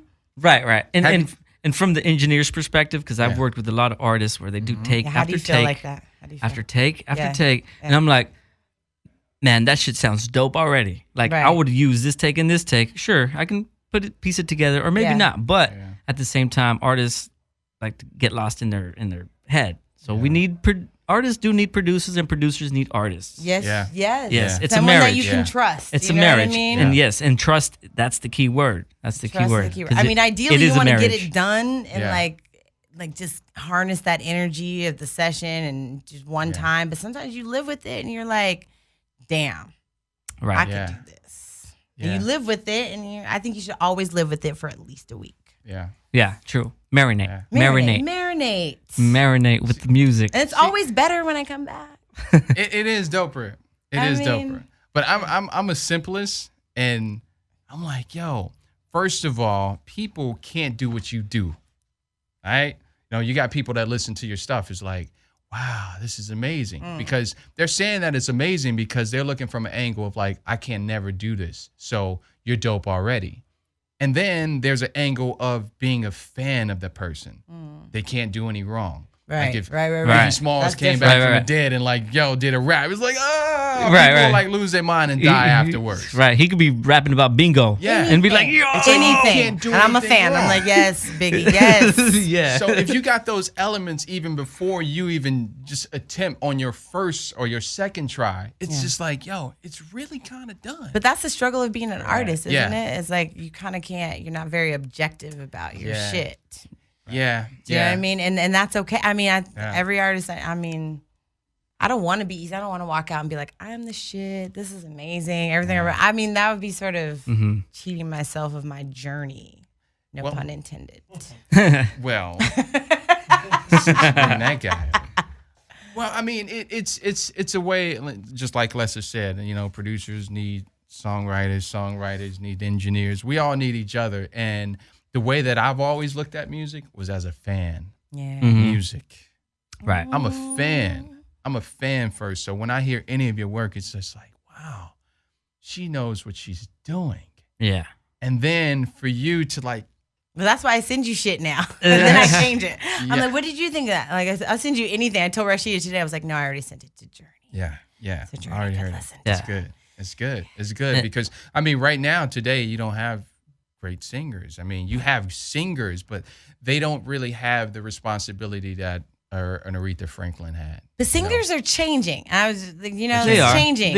It's not like it's a different like type of responsibility. It's a different type of responsibility. I think it's that part I kind of like.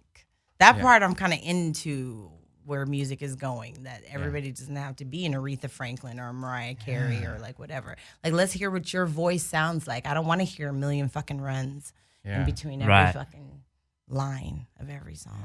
You know, it's not, that doesn't work for me. Like, I like interesting voices.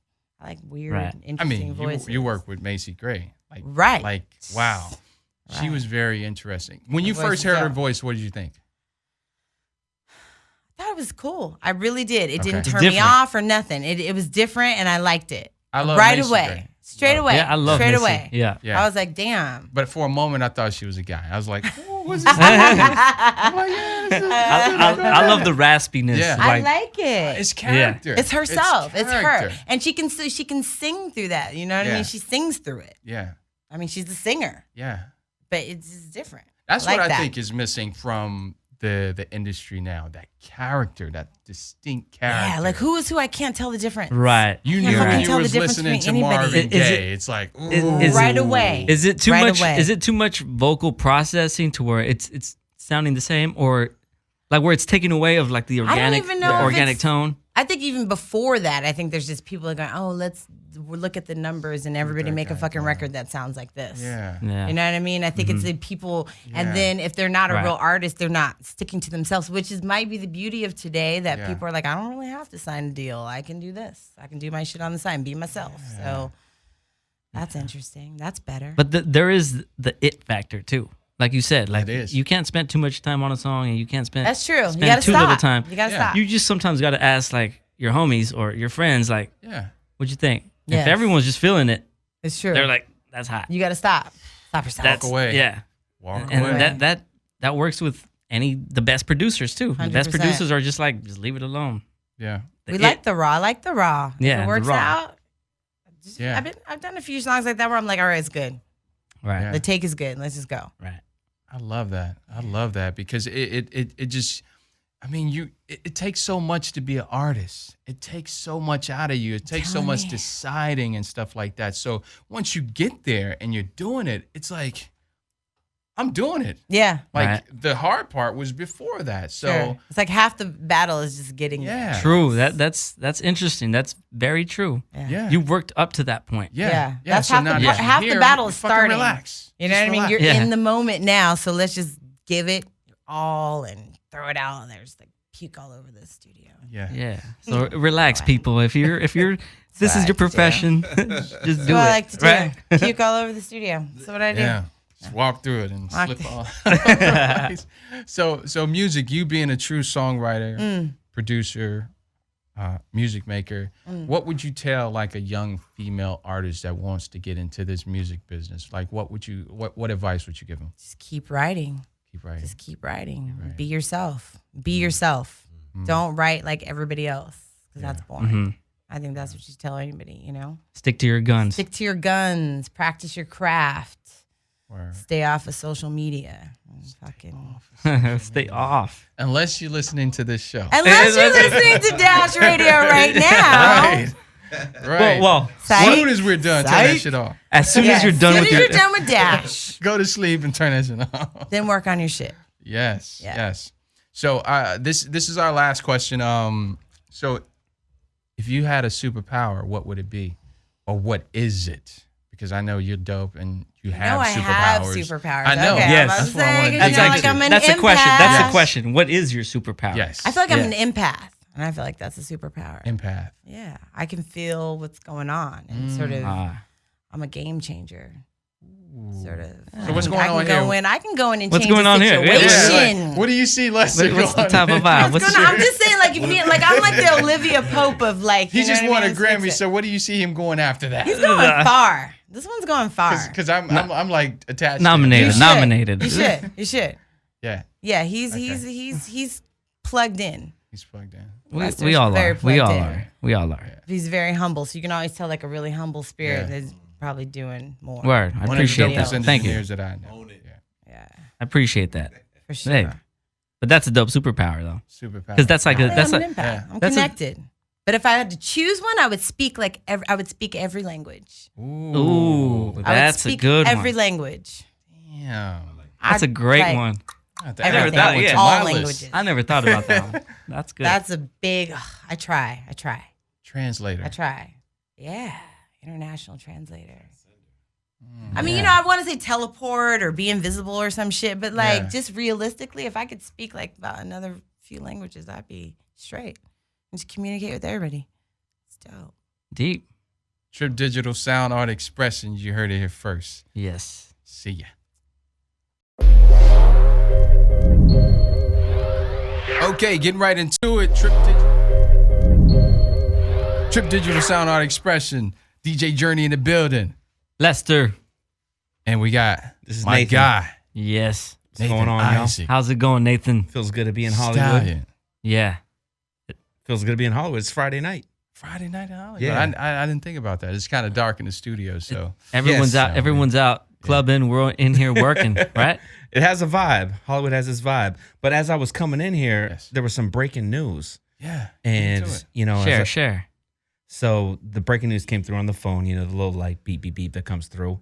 And Donald Trump, this is really crazy. Oh man. Donald Trump, Donald Trump, he's moving into the W Hotel on Hollywood. No way. No, Why? seriously. Like why? No, he want to go to Dre's every night? Like I guess he's trying to like get off the orange tan and he's trying to like get the real tan. Oh. So What? I mean, no joke. No joke. It's Really? gonna be like it's gonna cost like What the? Los Angeles like a few million. Is this the just first- every single You're month not of even gonna be able security? to get downtown no more. Dude, it's gonna shut this. This whole is the area first down. time in U.S. history Hold on, let me right? see that, where man. president is that is real? not living This in is the April White House. Fools, baby.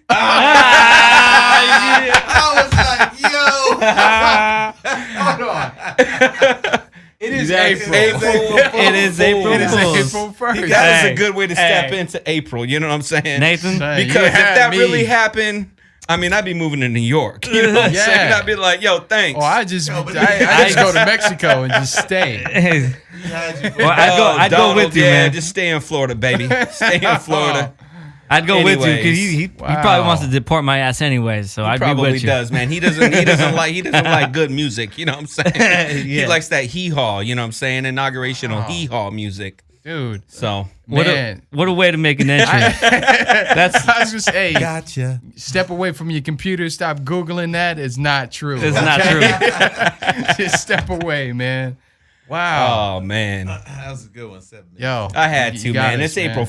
It's Yeah. April 1st. Good one. man. Good one. So you know. Got us. I gotta start doing writing my jokes and my little fool things down. Yeah. That's W crazy. Hotel. Donald Trump is Yeah. moving in, taking over Dre's. That's a new. You know what I'm saying? Jace. I think Nathan just created a new segment in the show where we just do a prank. Like 5 minutes of the show, Yeah. we do a prank. Nobody knows when it's gonna happen. Yeah. Oh, it's not fake news. It's real news. It's coming from Dash Radio. It's Yeah, real exactly. news. You know what I'm saying? It Nothing Dash is makes fake it official. Nothing is here. fake. You know what I'm saying? You hear it here first. You know what I'm saying? Underground talk. Jeez, man. Oh, anyways, yeah, we had Got everybody us. going on that. No, it's not true. It's an April Fool's joke. Got him. You know. All right, so let's get into the true stuff, man. Wiretap. Nathan Isaac. This is Nathan Isaac, man. Yes. We go back, way back, man. do. But this bro has been basically just amazing me from every point, step of the way, man. But I'm gonna let you tell it, man. So, what is it that you do? What do I do? Man. Just like the foundation, because I know it's many things, but like start from the foundation of where it started with Nathan Isaac stepping into like the business that you're in. I think it started way back when I was dating this girl in high school. Go there. And her dad, he ran his own company. Okay. And, he said, everybody who goes to college, maybe 30% of the people actually do what they do Yeah. when they leave. Yeah. And he said, you can either be working for people your whole life Mm-hmm. or you can be working for yourself. And I just saw that his schedule was so like, he could do what he wanted to do. He could be at his kids', track meets. And I was like, man, that's what I want. Yeah. So while out, Yeah. you leave college, you go, what can I do to get paid to live the life that I want to live? But then you don't want to jeopardize like your own integrity. You know what I'm saying? So when it comes to music, there was, DJ AM. Yes. Mhm. The God. And Rest he in was, peace. he was the one of the mentors who kind of just said, hey, you need to find something you do for free and then find somebody to pay you for it. And Can you say that again? so that go? find something you would do for free and then find somebody that will pay you for it. Damn. And I was like, it was deep. That's You know what I'm real. Yeah. saying? I've heard that one. That's it. That's a big motivation. I've heard that one before. So you're not clocking in. You're never clocking in. You never, yeah. and You never work a day in your life. exactly. Mhm. Exactly. And there's sacrifices that come with that along the way. And Yeah. but that's all part of the game. It's like, are you gonna do something that you would do for free? Yeah. and then you just got to figure out how somebody's going to pay for it if there's value there. So yeah. So how like what is it that that spawned that? I know you're in a fashion business, but where did it start for you after that realization of free? Okay, so you go through college. Yeah. What college did you go to? I went to Seattle University up in Seattle, Capitol Hill area. Big up Seattle. You know, the Jesuits, you know, they're the rebellious Catholic priests that would be, you know, gun-toting, you know, going into like, they were like the rebels, you know what I'm saying? Which it was new to me, you know, knowing about this. But I went to school in Seattle, and then it was right after college. I was like, real world hits, you know, what are you going to do with this education that you just got? It really means nothing if you're not applying it. So I shot this small documentary film. It was on two blue chip athletes. What was your major in college? I was a public relations major. Okay. All right. And there was these two kids. They went to Rainier Beach High School, same high school that Jamal Crawford went to, Nate Robinson. It's in the hood in Seattle. And they were two, you know, identical twins, and they were just these crazy athletes. Yeah. And I shot this documentary film on them. And then it was right after that, Spike Lee saw it. And that was like my ticket to Hollywood. You know, I started working for a production company that he had some sort of deal with like Disney. And, you know, Spike did? Yeah. So Spike, his main headquarters is in New York. Yeah. But he had a West Coast office. Mm-hmm. So I was like there assisting and, you know, kind of just being a grunt. Yeah. But one of the things that was cool is I could see the vault, and there was all these different films in there. And inside the vault, there was like these films that Spike created when he was like a kid. It's like a camera just running through the barbershops. That's cool. And more like documentary style, like real life television. Yeah, absolutely. Yeah. And I sat there and I thought about it. I was like, man, here's this guy, you know, Spike, and he's running through the barbershops and whatnot. He wants to be a film director. You know, he's not saying I have to have $1 million to do this. Absolutely. He's just saying I just need a camera and I'm going to do this. Yeah. And it just inspired me. I was like, man, whatever you really want to do, you can do it. You know, people get so hung up on saying, oh, I can't do this, I can't do that. It's like, man, just start doing. You know what I mean? You'll find a way. Yeah, you'll find a way. Yeah. So it was amongst that time that, you know, I've always had this thing of just loving, you know, design and whatnot, and found myself going into, you know, the industrial heart of Los Angeles and just started like asking questions, you know, how do you make this? How do you make that? And Los Angeles has a great hub for being able to like produce things. Yeah. You know, in the United States, like it's all right here. Like there's a heartbeat here. Yeah. So yeah. So from Seattle to LA to working with Spike Lee, film, like how did the fashion thing come in? So the fashion thing was, you know, when I was in high school, you know, I did school, which is like 7 a.m. to like 2:30. I always did after school sports, which would be done around like 5. Then I'd be doing homework and dinner, and then, you know, just do it all over again. Yeah. But my escape was on the weekends going to the mall. And when I was at the mall, you know, that's where you could like look for the ladies. But then I was always just gravitated towards like design. Yeah. So, I mean, little did I know, I was already like taking classes by just going to the mall and just spending it's hours. Crazy. Like back then, like that was the social media, because back then you didn't have social media. So that's where you would find the latest shoe trends, clothing. Yeah. And I would spend hours there. I would just that's crazy. Hours. Yeah, that's crazy. Now that I think about it, it's like the mall was. It was like a library of knowledge. You know what I'm saying? I couldn't buy anything. I didn't have no money, but I could try some things on. You know, I could learn a little bit about the branding, learn a little bit about like what the story was and whatnot. So what was a brand that kind of sparked your interest that you saw, like a Ralph Lauren or back then it was like Ralph Lauren. Yeah. Tommy Hilfiger. Okay.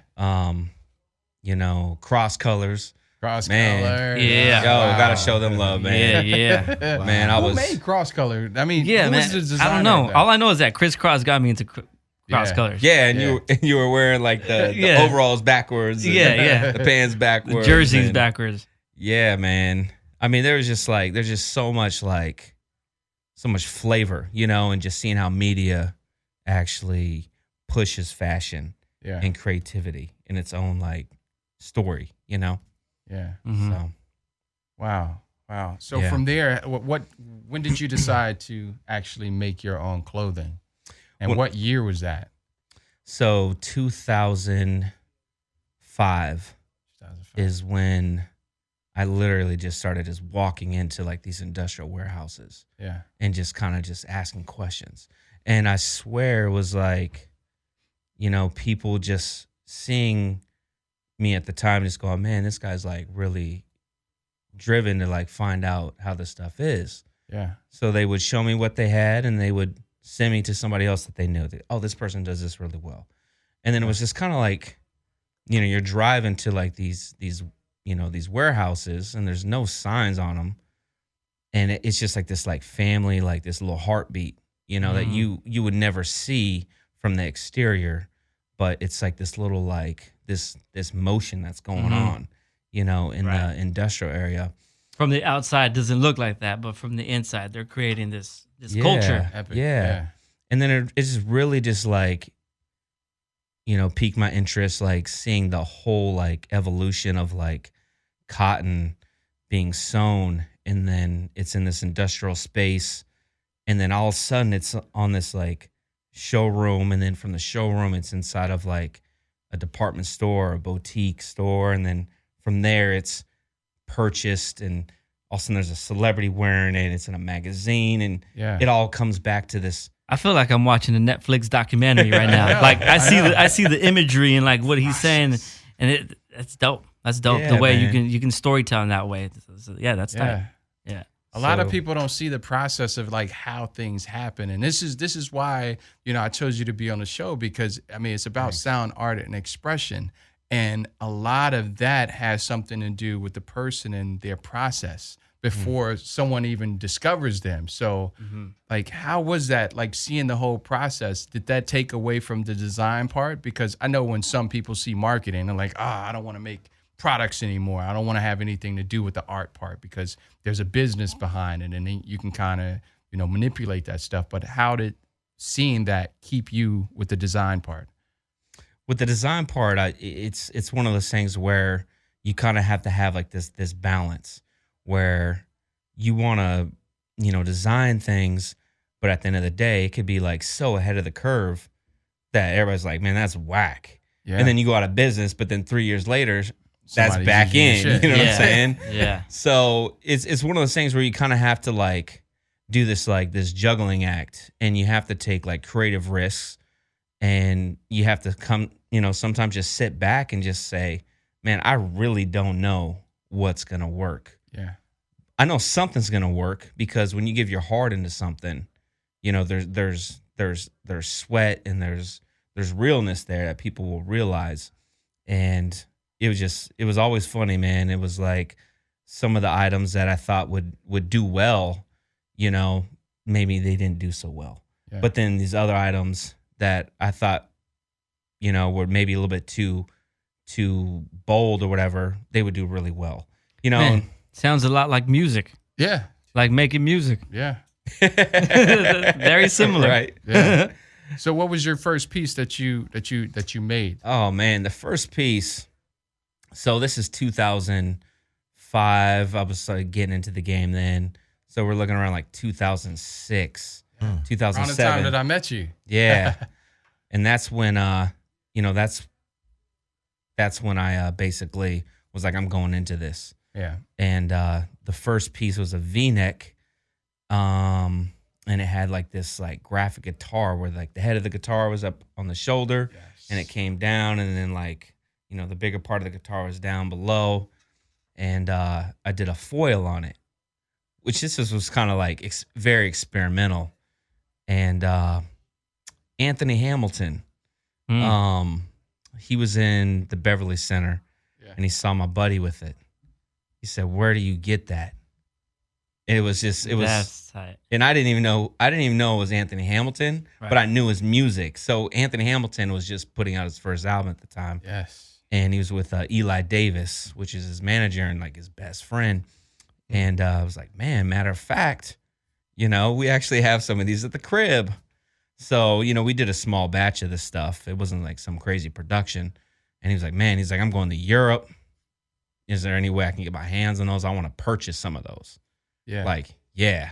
So we drove over Beverly Hills. I forget the name of the hotel, but it was like one of those like you can live there kind of hotel kind of spots, you know. Like the W. Trump and Dre's. We're headed over. Orange style. Cannonball. But yeah, man, Anthony, he was just going off on like his first tour. He was going over to the UK and, you know, gave him some teas. He purchased some teas, which was just mad cool. And then, yeah, you know, it was like a couple of months go by and all of a sudden you get hit up by Eli and he's like, man, he went through those teas fast, man. He really liked those teas. Yeah. And, you know, the UK tour was great, you know, and he was coming back to the US and he was like crushing it, you know, and he was going to the Grammys. Yes. He's like, man, you're going to go. Actually, it was the VMAs in Miami for the first time. Yeah, remember that. And he's like, man, you're going to come out here. So, VMAs, Miami. Did you go?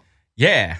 So You got pictures? So listen, last minute, Big things popping. Last minute, at this Anthony point. Hamilton, his manager, Eli Davis, you know, he says, hey, come on out. So literally went online, you know, got a flight, got a hotel. Yeah. And we ended up being at the hotel that was like cracking. I mean, it was like cracking, man. Where'd you go? Man, I'm blanking out right now on the name, but it was right next to oh man, I don't know, but let me just tell you, man, they were putting like this glass over the pool so that people could dance on it. Usher had his little dinner there, and wow, you know, it was it was my first time in Miami. So, but anyways, long story short, man, from that, this was the VMAs, and you know, Anthony was showing like major love, like going way out of bounds on showing love. And I was just like, yo, it was crazy. I saw him there. I was like, yo, listen, man. I was like, thank you so much, man. Like, thank you. And he was just like, he's like a dad, but a kid, you know what I'm saying? Yeah. And he was just like, man, he's like, I got you. And, you know, before you know it, you know, I was in a store called Up Against the Wall just because they were just kind of like, yo, we've heard about your brand. Yeah. Can you tell us a little bit about it? And I literally just like sent a couple photos and it was in the Vibe magazine, you know, red carpet. Anthony was rocking one of the tees. Yes. They're like, yo, let's get this in here. I was like, cool. So, you know, Izzy Israelson, he has a Lifetime Achievement Award, retail fashion. Big up Izzy. Yeah, Yes. big Izzy, man. Izzy. Yes. Izzy's the god. Izzy's of a like whole nother story, man. fashion. I mean, man, yeah. Let's go for a second on Izzy. Yeah, because let's just get into Izzy, man, because Izzy's amazing, man. What has Izzy done? Like so just this a is little Izzy. bit Izzy's, about you know, he's like 70, 80, old Jewish man from DC, Yeah. super humble, you know.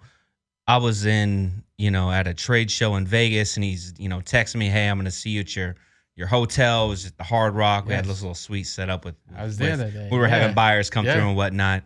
And, you know, I was rushing over there. And I'm not starstruck by anybody, but I see Jay-Z. I was like, yo, that's the Rock right that's there. Jay. Yo. Yeah. That's Jay, you know. So anyways, you know, get to the hotel and, you know, I was just a little bit late. It's like, Izzy, what's going on, man? Blah, blah, blah. His assistant's there. I said, hey, I just told him, I said, hey, this is crazy, but I just saw Jay-Z. He goes, oh, that's funny. I just had dinner with Jay. And I was like, Jay. hold on, what? And his assistant holds up this little bottle of champagne that said, like, it was inscribed, like, thank you, Izzy. So he told me the whole story. He knew Jay, like, when he was young, coming up in New York. He was trying to get those, like, polos that were the triple XL polos, but he couldn't, they just didn't have them out there in the stores. Yeah. But Izzy knew Ralph Lauren and was like, hey, like I'm your connect for those 3XL. You know what I'm saying? Yeah. So that's how they knew each other. Crazy. And then he helped him get his clothing line going and everything like that. Down the road, Rockaware, yeah. Wow. But that just blew me away. I'm just like, why are you talking to me, Izzy? You know what I'm saying? Like, but yeah, blessings, man. Just good mentors in the world. Izzy, man. I was in New York for a very long time, and me and Izzy became friends. I started doing music for him, man. You got mixes. So Izzy's just a cool, down to earth J guy that's just like connected to everybody that's in that business. He started the Hundreds, right? The Hundreds clothing line. Yeah, he consults them. Yeah, I think on like real estate stuff and yeah. Wow, pick up Izzy. So you're there, up against the wall. So when did that start? Like when did you get your first piece up in there? Man, that was like 2007. 2007. Yeah. So was it the up against the wall that was in LA, or was it? So there was about locations, 20 different stores. And okay. yeah, it was like pretty much. It was at least like half of their stores. Okay. And yeah, everything was going great, you know, and then the economy took that hit, which was hard on everybody. Yeah. You know what I'm saying? Yeah. What influenced the name? The name Stallion. So a roommate of mine in college, he was from Hawaii, and he kept calling me a stallion. And I was like, listen, Fred, you cannot call me. Listen, Fred. Listen, Fred. Wait, is that name made up now? Was he sitting in on some of your sessions? You know what I'm saying? I'm like, yo, Fred, you cannot call me a stallion, bro. Like, Wow. He's like, no, you got to say it differently, though. You have to spell it differently. And he went to the Art Institute. He was mad creative, man. He'd always draw these just amazing photos of like Jordan. He was obsessed with Jordan, Nike, right? You know, and he's Filipino Hawaiian. And I was just like, man, that's, you know, thanks, but no thanks, Fred. And, you know, it was down the road when, you know, you start doing the business side of things. Yeah. And you're like, man, I need an original name and something that I can trademark. Mm-hmm. What's that going to be? And it's the identity. It's the. I'm like, yo, Fred. Thanks for the lob, son. Alley-oop. I'm gonna send this to DC and get that stamp of approval. So yeah, dope. So yeah, that's where it came from. Wow. And you spell it different from. Yeah, Stalyon. Okay. So, okay. Yeah. So you see it for the first time, you're like, like, how do you say it? Like, what is it? You know, and that was kind of intentional because it's like, I really see it as something that's going to have longevity. So the first time, you're not going to get it. You know, you might have to get corrected maybe the third time or something like that, you know, but it's all good. It's wild. The wild stallion. Yeah, why not? Wild. Why not? Yeah, so you got into the tees and everything like that. You got your first tee with the foil, with the guitar. Yeah. I've seen the brand evolve. So you went from tees to kind of playing with colors and to the skulls and everything like that. What inspired those evolutions of design? That was just going crazy, man. I mean, I gotta say a little something to Izzy for that because he said to me one time, he's like, listen, he's like, if you gotta drop some acid, drop some. You got to go to India and do some LSD. he's like, just be creative. Some peyote. And I was like, be like, hey. I mean, this is an old Jewish cat, man. I mean, he's like, grandpa, tell me this. And I'm like, listen, I'm not dropping any acid. But I do these mushrooms. But I am gonna get creative, you know? So, I mean, it's really just like, at that time point was really just all about like understanding the materials. Yes. You know, if it's like 100% cotton, if it's a poly cotton blend, you know, if there's rayon in there, like you got to know all this stuff. Yeah, quality. It's the quality of quality control of your product. And what you can do too, if you're printing and you start printing with like a certain kind of like burnout material and there's no poly in there, you're just gonna burn holes everywhere, you know? Yeah. So just there was a little flow that was like just mad crazy. That's what I call it. It was kind of like, man, it was kind of like Grateful Dead kind of crazy. Yeah. You know? Right. but for kids. You know what I'm saying? Like Grateful Dead. But for Not the dead, kids. not the deadheads, Grateful not Dead deadheads, kids. but bedheads or something. Right. But what was so funny about it was, you know, it never really, all the buyers, they buy so safe. Yeah. They buy so safe. Yeah. But it was a lot of Japanese buyers that saw that stuff and were like, yo, boom, we need that like ASAP. Yeah. And it was like those really crazy, like more intellectual, crazy, artistic driven pieces were just flowing in Tokyo and Kobe and you know, and that was like mad cool. I was like, whoa, like nobody here understands it, but they understand it. Yeah. I remember that. What was that magazine from Tokyo or from Japan? Man, I don't remember. Actually, There was a couple. Yeah. One that had JT on it. Yeah. Yeah. And that's Nathan gave me my first shot to be in a magazine. We had a spread. What magazine was that? Geez, Oh man, I don't what remember, magazine but was I that? know the photographer is like crushing right now. Yes. Ronnie Big Alvin. up to Ronnie, man. Ronnie's Ronnie photo. booth. Yeah. Yeah. Ronnie's doing pictures for everybody now. Oh, he's traveling with Katy Perry right now. Just like he's doing all of her stuff. But at the time, I mean, he was like getting like yelled at by his dad because he spent all of his tuition money on photography equipment, and his dad thought he was going to UCLA, you know, which wasn't happening. Yeah. He's like, yo, I'm spending my tuition money on this photography stuff. So now he's like worldwide, dude. yeah. That's another dude. Yeah. We just watched career just go from like nothing, Oh yeah. shooting us and little parties around town to like traveling with Katy Perry. Yeah. Ronnie's another just- just trooper, man. I just saw I was like, yo. Have you Like, spoke to him?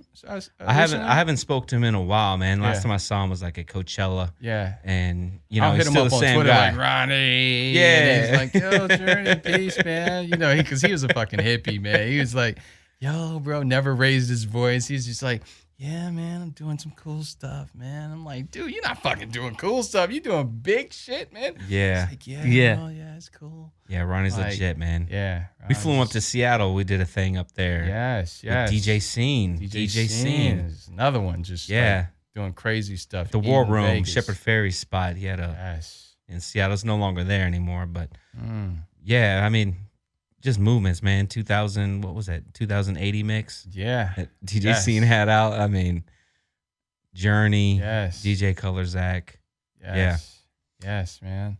So today, I know the brand has evolved. Like what's up with the new evolution of Stallion? Because you simplify things. You got crazy, and then you just went back to the basic. What spawned that? Man, it's life. Life. You know, life has a way of teaching you things. Yeah. And there was literally a moment where, you know, financially, just all these things just came crashing down. Yeah. And it was like, including something that you can talk about. Yeah. the whole business basically during those really difficult times, it just like collapsed. There was like production stuff that happened. Yeah. And it just like kind of just like it fell apart. That's what happened. It failed. And it was at that point where it was just like, you know, I talked with Izzy about it, and he was like, listen, this is like a cleansing period, you know, where, you know, you're going to see who's really in this business for the right reasons. There's a lot of cats that come in to just make quick bucks, but people who are in it for the real reasons, they'll stick it out. Yeah. So anyways, he told me some really good advice too. He was like, right now you're going to suffer right now, but you know, you don't have to lay off like hundreds of employees.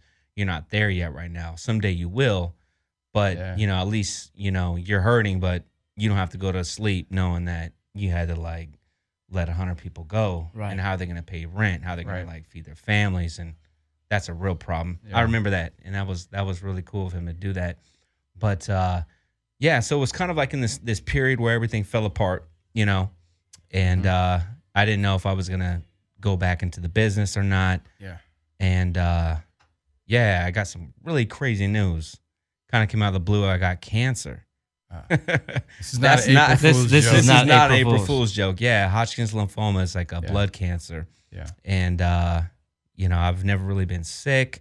you know, it was one of those things where, you know, you talk to your mom on the phone and she's like, hey, you sound like you have a cold. You know, you've had that cold for a while. Yeah. And, you know, I was like working like crazy. You know, I'm up at 4 a.m., you know, just sleep like 4 hours a day. Yeah.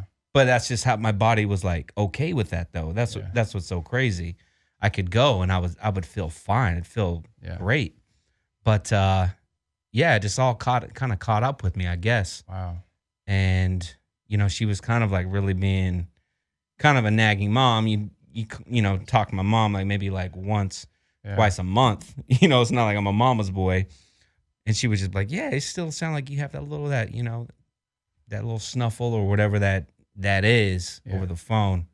So I finally went and got checked out, and they were just blown away too. They didn't know what it was. They were giving me all sorts of stuff. But about a month later, they're like, yeah, you got cancer. So, wow. Yeah, that was like deep. Heavy. It was heavy, man. That's heavy. That's heavy. Yeah. It's a lot of weight. Yeah. Yeah. It's a lot of weight. So, but you know what, man, it's like, it's one of those things where you just kind of like put everything on pause. Yeah. You're not making all these plans. Yeah. You're just like, you know what, I gotta get through this. You know what I'm saying? Take care of you. Yeah. Today. Right. For real. So yeah, man, I just thank God. And man, I was like kind of like going through like the fire on the real. Yeah, you know what man. I'm saying?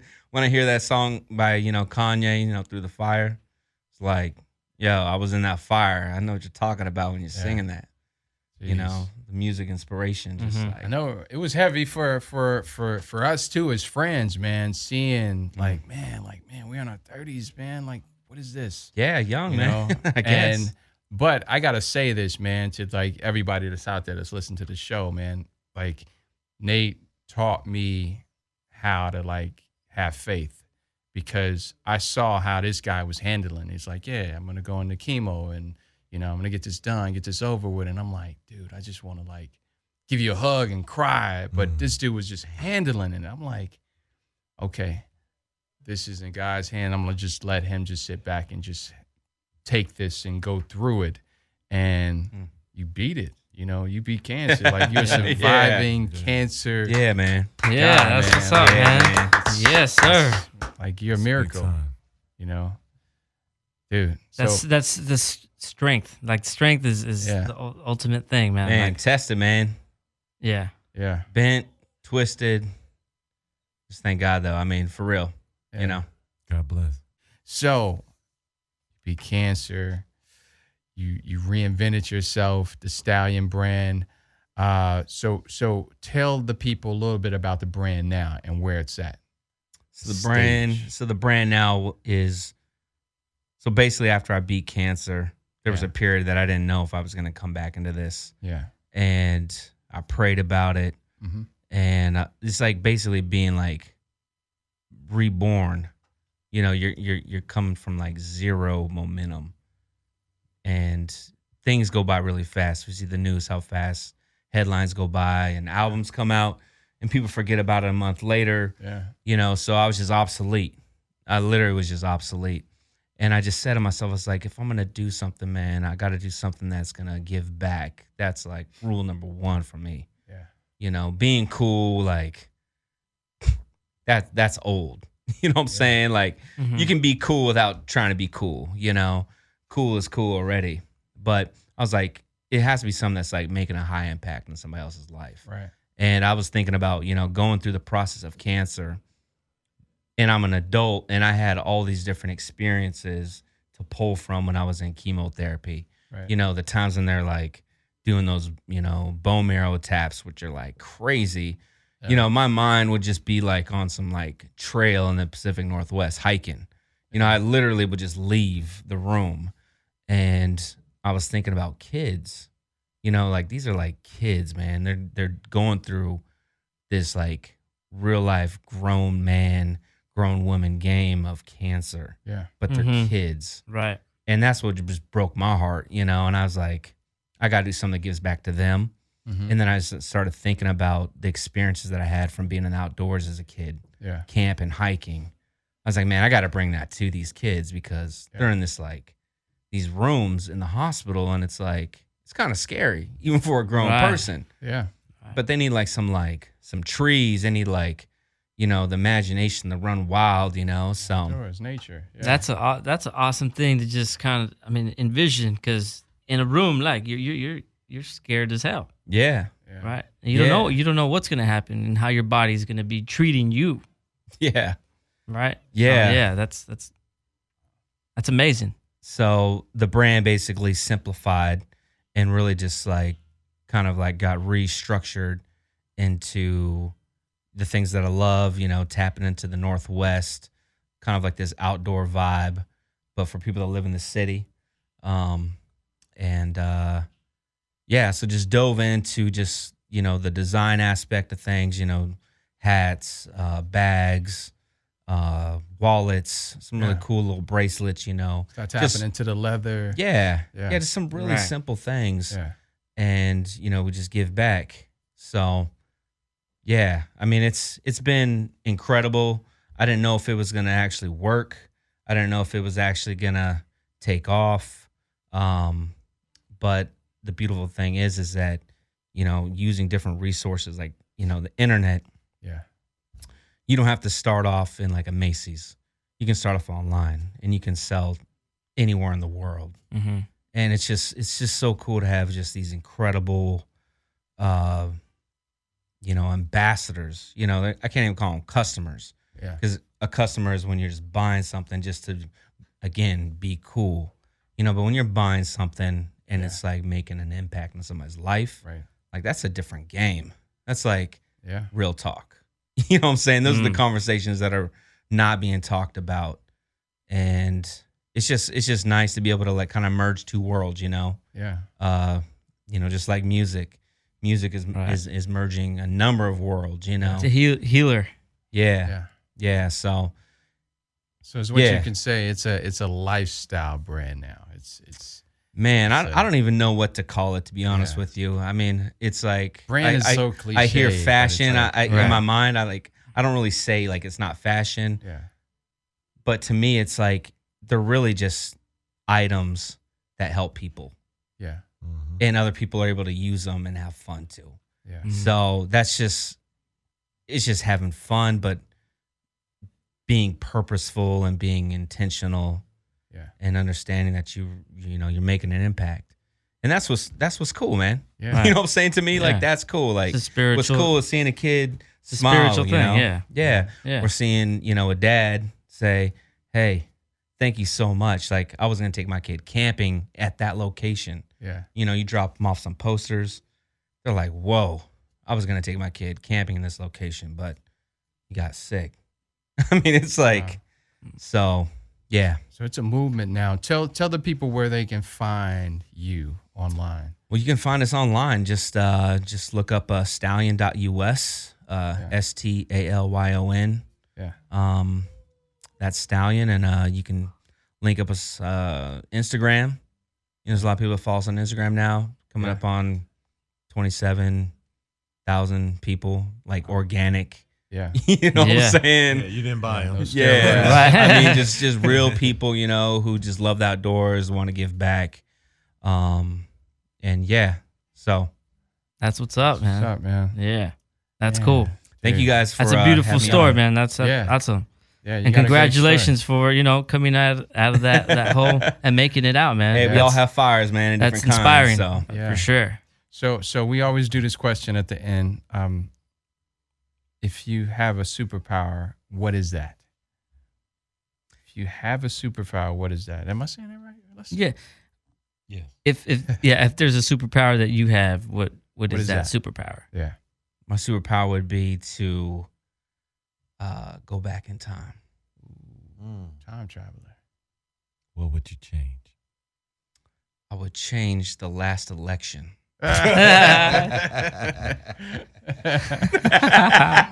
You can check out Donald Trump at the W Hotel. At the W Hotel. Tonight hosting. Wow. Time traveler. Yeah. Okay. Anything else would you change in the past? Well, actually, that's starting with that. Actually, that's a superpower, time travel. But what's a superpower Oh, a superpower that I have. Yeah. I would say like, you mean like a strong point? Yeah. Real friendship. Yeah. Friendship. Yeah. I mean, we've been friends for a while, and you've kept me, like, your standard of friendship has helped me raise the bar on who I should be friends with.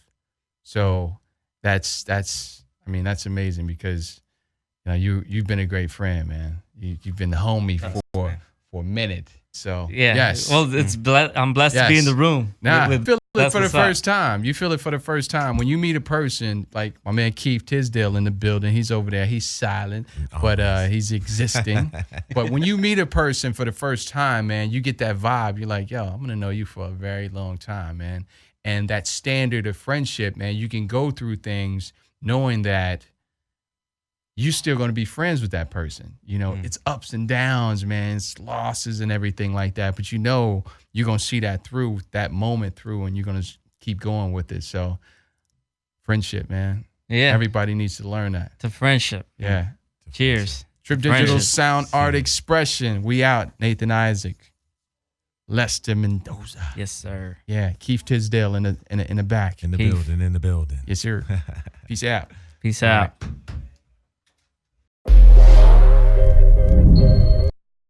Trip Digital Sound Art Expression. DJ Journey in the building. Lester.